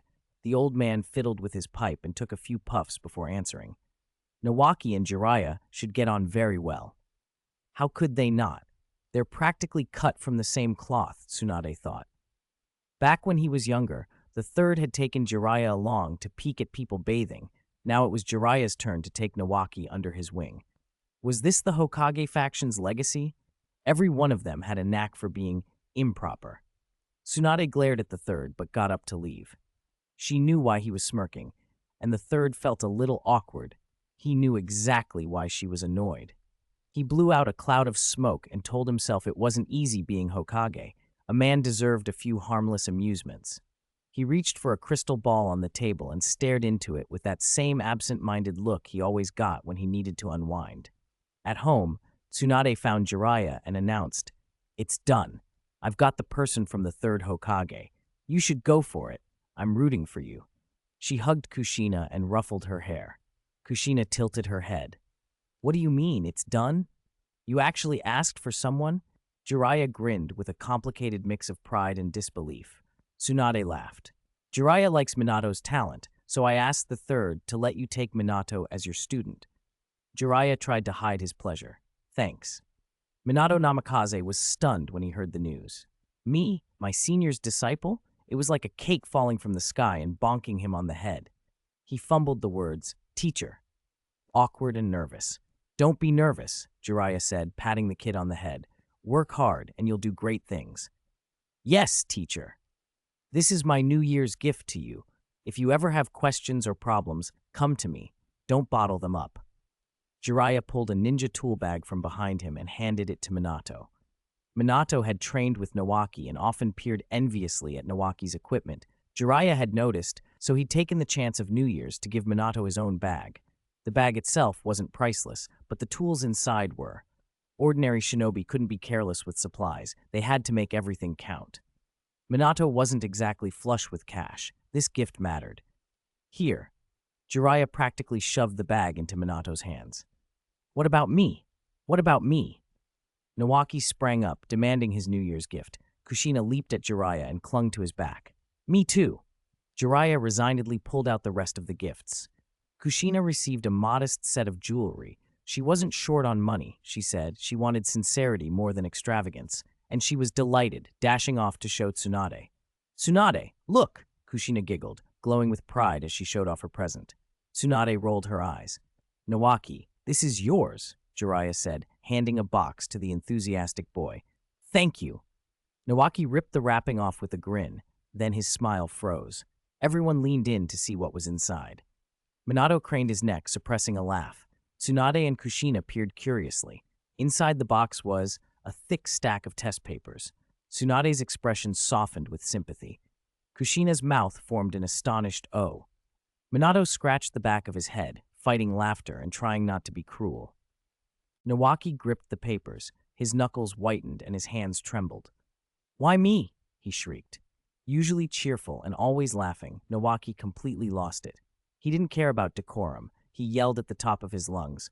Why does Minato get a ninja tool bag? Kushina gets jewelry. And my New Year's gift this? This is inhumane. Don't you know I'm terrible at studying? Are you trying to kill me? Pfft, ha! Tsunade doubled over with laughter. Kushina joined in, and Minato Namikaze only laughed once he saw both of them doing it. Wah! You're picking on me! Nawaki sobbed even harder. He hadn't liked the gifts in the first place, and what made it worse was he didn't dare throw them away. He knew Tsunade would force him to. Just thinking about having to finish all those test papers made Nawaki want to die. Cough, cough! Jingi laughed too, then stopped when Nawaki's crying grew more desperate. He produced a brand new ninja tool bag. Okay, don't cry. Your gift is the same as Minato's. The test papers were only to tease you. Jinji wasn't cruel. He had only bought the test papers to needle him. It had worked spectacularly. Nawaki's tears were exactly the reaction Jingi expected. Seeing the tool bag, the sniffling boy grinned, tossed aside the sealing scroll, grabbed the bag, and hugged it to his chest, ignoring the snot on his face as he looked up at the little yellow-haired boy. I have one too. Aren't you childish? Showing off your New Year present to someone younger than you? Jingi ruffled Nawaki's hair and then pulled out one last box, tossing it to Tsunade. I wanted to get you a gift, but I thought you needed this more. Need what? Tsunade had been laughing so hard her stomach hurt. She hadn't expected to get a present herself. Curious, she opened the box. There were no test papers inside. There was money. Damn it. Tsunade didn't curse so much as breathe a delighted expletive. Jingi had figured she'd already blown her salary on gambling. A box of cash was smarter than a frivolous present. Seeing it, Tsunade was even more excited than Nawaki had been. If the three kids hadn't been there, she might have jumped on Jingi and given him 2 kisses out of gratitude.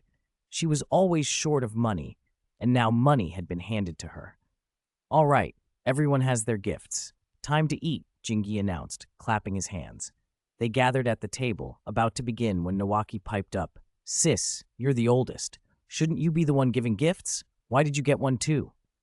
Snap! Tsunade's expression hardened, and the chopsticks in her hands splintered. You brat, Nawaki thought, instantly regretting his words. He swallowed nervously. You just asked for a beating, kid. Get your gift and shut up. What did you expect her to give?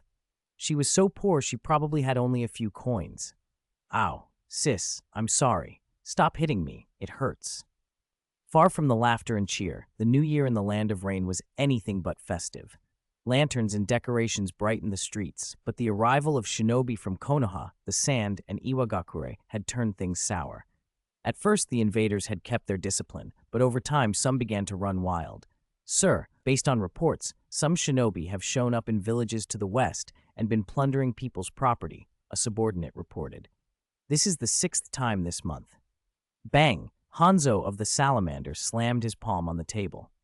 The incursions by the 3 great ninja villages had already thrown Rain into chaos. Now, individual shinobi were robbing civilians.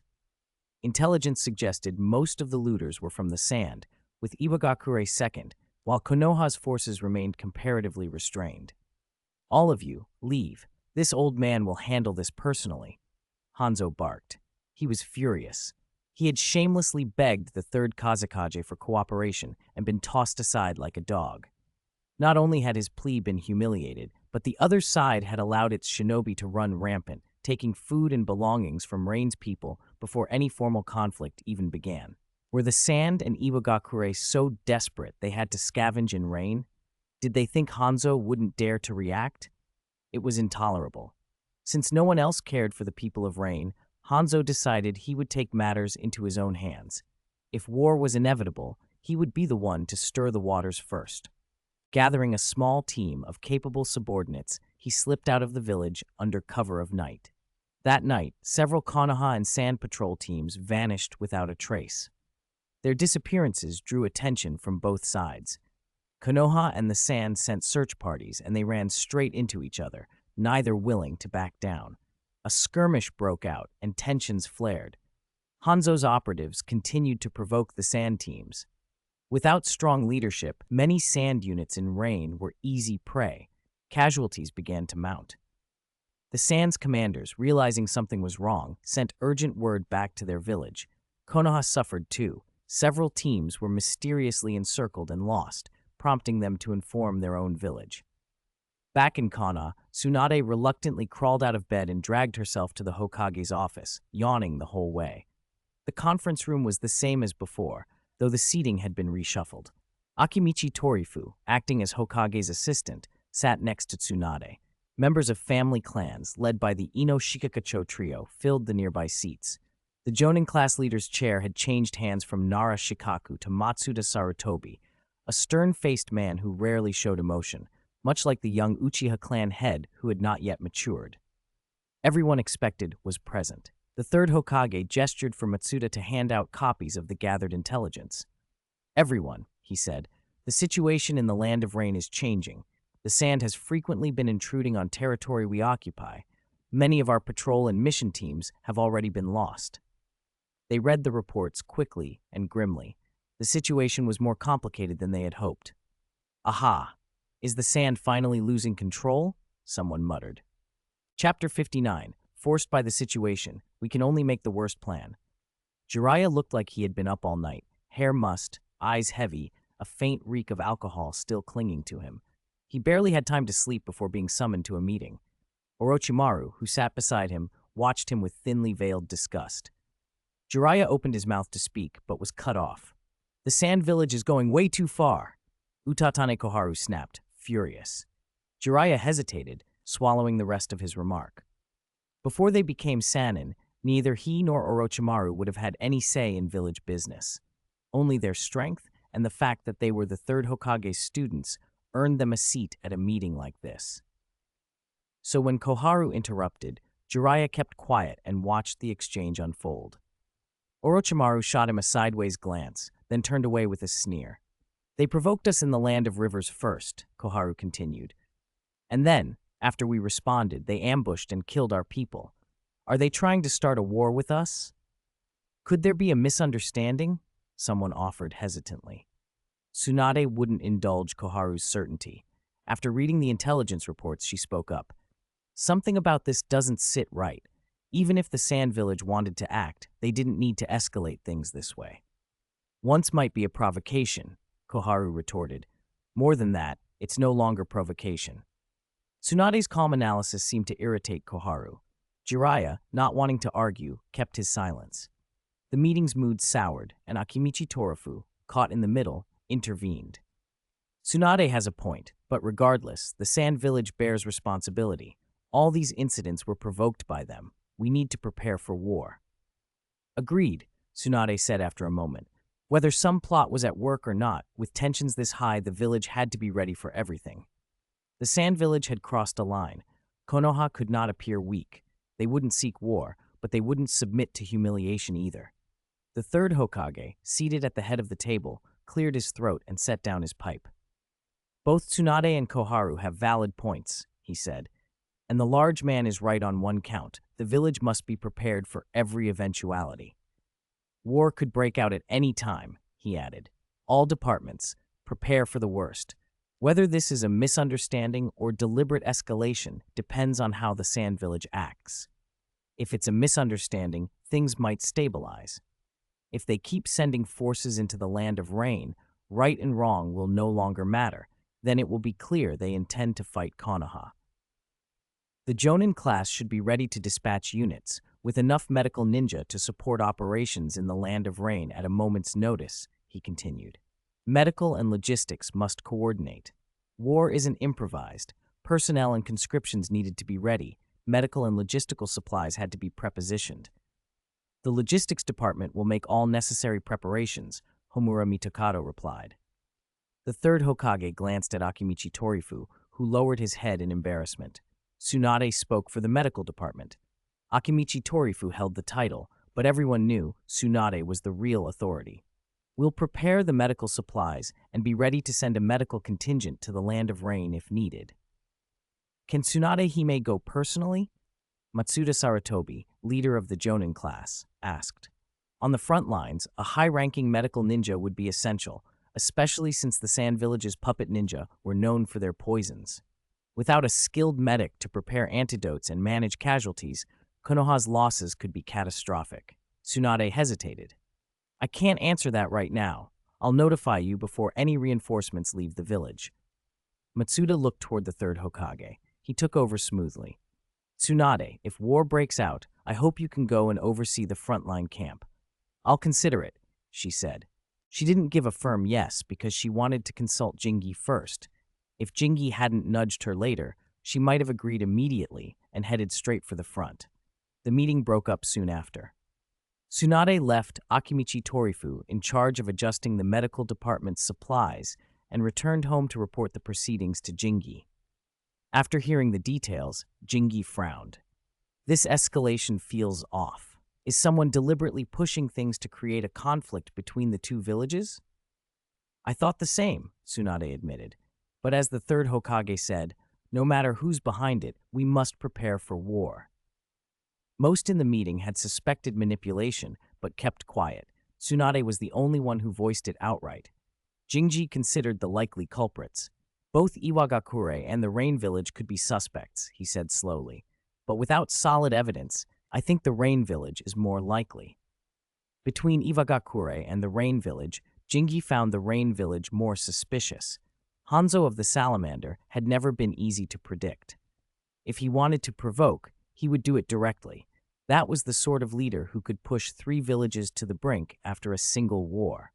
Chapter 60. The Sand Village is impatient. If Hanzo was behind this, why would he be trying to stir up a conflict? Jingi couldn't make sense of it. Once the tensions escalated, war could erupt at any moment. If that happened, the Land of Rain, the battlefield for the great nations, would be the first to suffer. Was Hanzo prepared to give all that up? Jingi shook his head and said, Akimichi Torifu is right. Whether the Sand Village is deliberately provoking us or someone else is trying to fan the flames, the end result could be war. Konoha needs to be prepared. But you shouldn't go to the front lines, Tsunade said, puzzled. Jingi's expression grew serious. From Konoha's perspective, you should be at the front overseeing things. From our perspective, you cannot go because you need to stay in Konoha. Tsunade frowned. Why? If the situation keeps heating up, I'm afraid Danzo Shimura will be reactivated, Jingi said. Having you in Konoha is a check against that. Danzo belongs in prison. He meant it. Given how events were sliding toward open conflict, the third Hokage, true to his cautious, conservative nature, would very likely pull Danzo out of incarceration to strengthen his hand. Danzo, however, was a dangerous, meddlesome presence. Not always the most devastating threat, but persistently poisonous and deadly in politicized ways. His long-standing hatred for Jingi was no secret. The attempt to collude with Hanzo to assassinate him had made that clear. Kushina's warning to Jingi had already angered Whirlpool Mito, cost Danzo his position as Hokage's aide, and split the pro-Hokage faction when Mito elevated Akimichi Torifu. If Danzo walked free again, he would certainly use every means to go after those who had opposed him. So you'll go to the front? Tsunade asked. Tsunade understood Jingi's reasoning. With her gone, Danzo would be able to manipulate the third Hokage into reactivating him. Her presence in Konoha would make the third think twice. She might be useful overseeing the village and restraining political moves that would only make things worse. Jingi considered the trade-offs. Having himself at the front instead of Tsunade would cost Tsunade a chance to burnish her reputation. But did she need that? Not at all. All right, Tsunade said. Jingi smiled. Maybe war is an opportunity. If I work hard, earn more military merits, and make real contributions, people will take me seriously. I don't want everyone thinking Hyuga Jingi is just a Phoenix Man, someone famous only because of his associations with women. Phoenix Man? What does that mean? Tsunade asked. It means becoming famous by leaning on women. Tsunade blinked, then burst out laughing. Ha ha ha! Sorry, I couldn't hold it. That's too true. I'm dying here. It was hard not to laugh. The truth was plain. Jingi's rise had been braided to the favor of several powerful women. Tsunade first, who taught and guided him, Kushina, who had taken a liking to him, and Whirlpool Mito, who had eventually promoted him. 3 influential women in succession. No wonder some dismissed him as a man who rose thanks to women. Jingi didn't mind being helped by women if it came with real ability, but he hated being dismissed as someone who could be stepped on. Staying in Konoha to keep the political balance was worth the sacrifice. Still, Jingi made it clear he would not imitate Tsunade on the battlefield. As a medical ninja, his duty was to save lives, not to charge into the front ranks. He would go to the field camps and tend the wounded, unless the fighting grew so desperate that even medical ninjas had to take up arms. For now, staying in the rear and keeping people alive was the sensible course. Meanwhile, the Sand Village was holding its own meeting about the flare-up in the Rain Village. The mood there was far more fevered than in Konoha. The third Kazekage, renowned as the strongest Kazekage, was ambitious. He wanted the village to grow stronger and overtake its rivals. But the Land of Wind was poor. Resources were scarce, population and supplies limited. The Sand Village had hit a development dead end. The only way out of that vicious cycle, the Kazekage believed, was war, plunder resources from other lands and seize territory rich in the things the sand needed. The Land of Fire had always been the fat prize in the Kazekage's eyes. "Heh," the Kazekage muttered, tossing an intelligence report onto the table. The so-called demigod. Unlike Konoha, the Sand Village had already zeroed in on Hanzo of the Salamander as the culprit. If Hanzo could be blamed for provoking the incident, the daimyo would be forced to take the sand's side, or at least be persuaded that Konoha was the aggressor. Whether Hanzo had actually started it or not mattered less than the political advantage the sand could leverage. Now, the matter had escalated, and it was not the Sand Village that had overtly started the trouble. That gave the Kazekage a way to spin the narrative and win the daimyo's backing. He spread a map of the Land of Fire on the table, and his eyes burned with desire. With the Fire Country's resources, the Sand Village's development could finally break through its limits and grow stronger step by step. "Chiyo, send a message to the daimyo's residence," he ordered. Chiyo nodded. "You won't be disappointed, Lord Kazekage."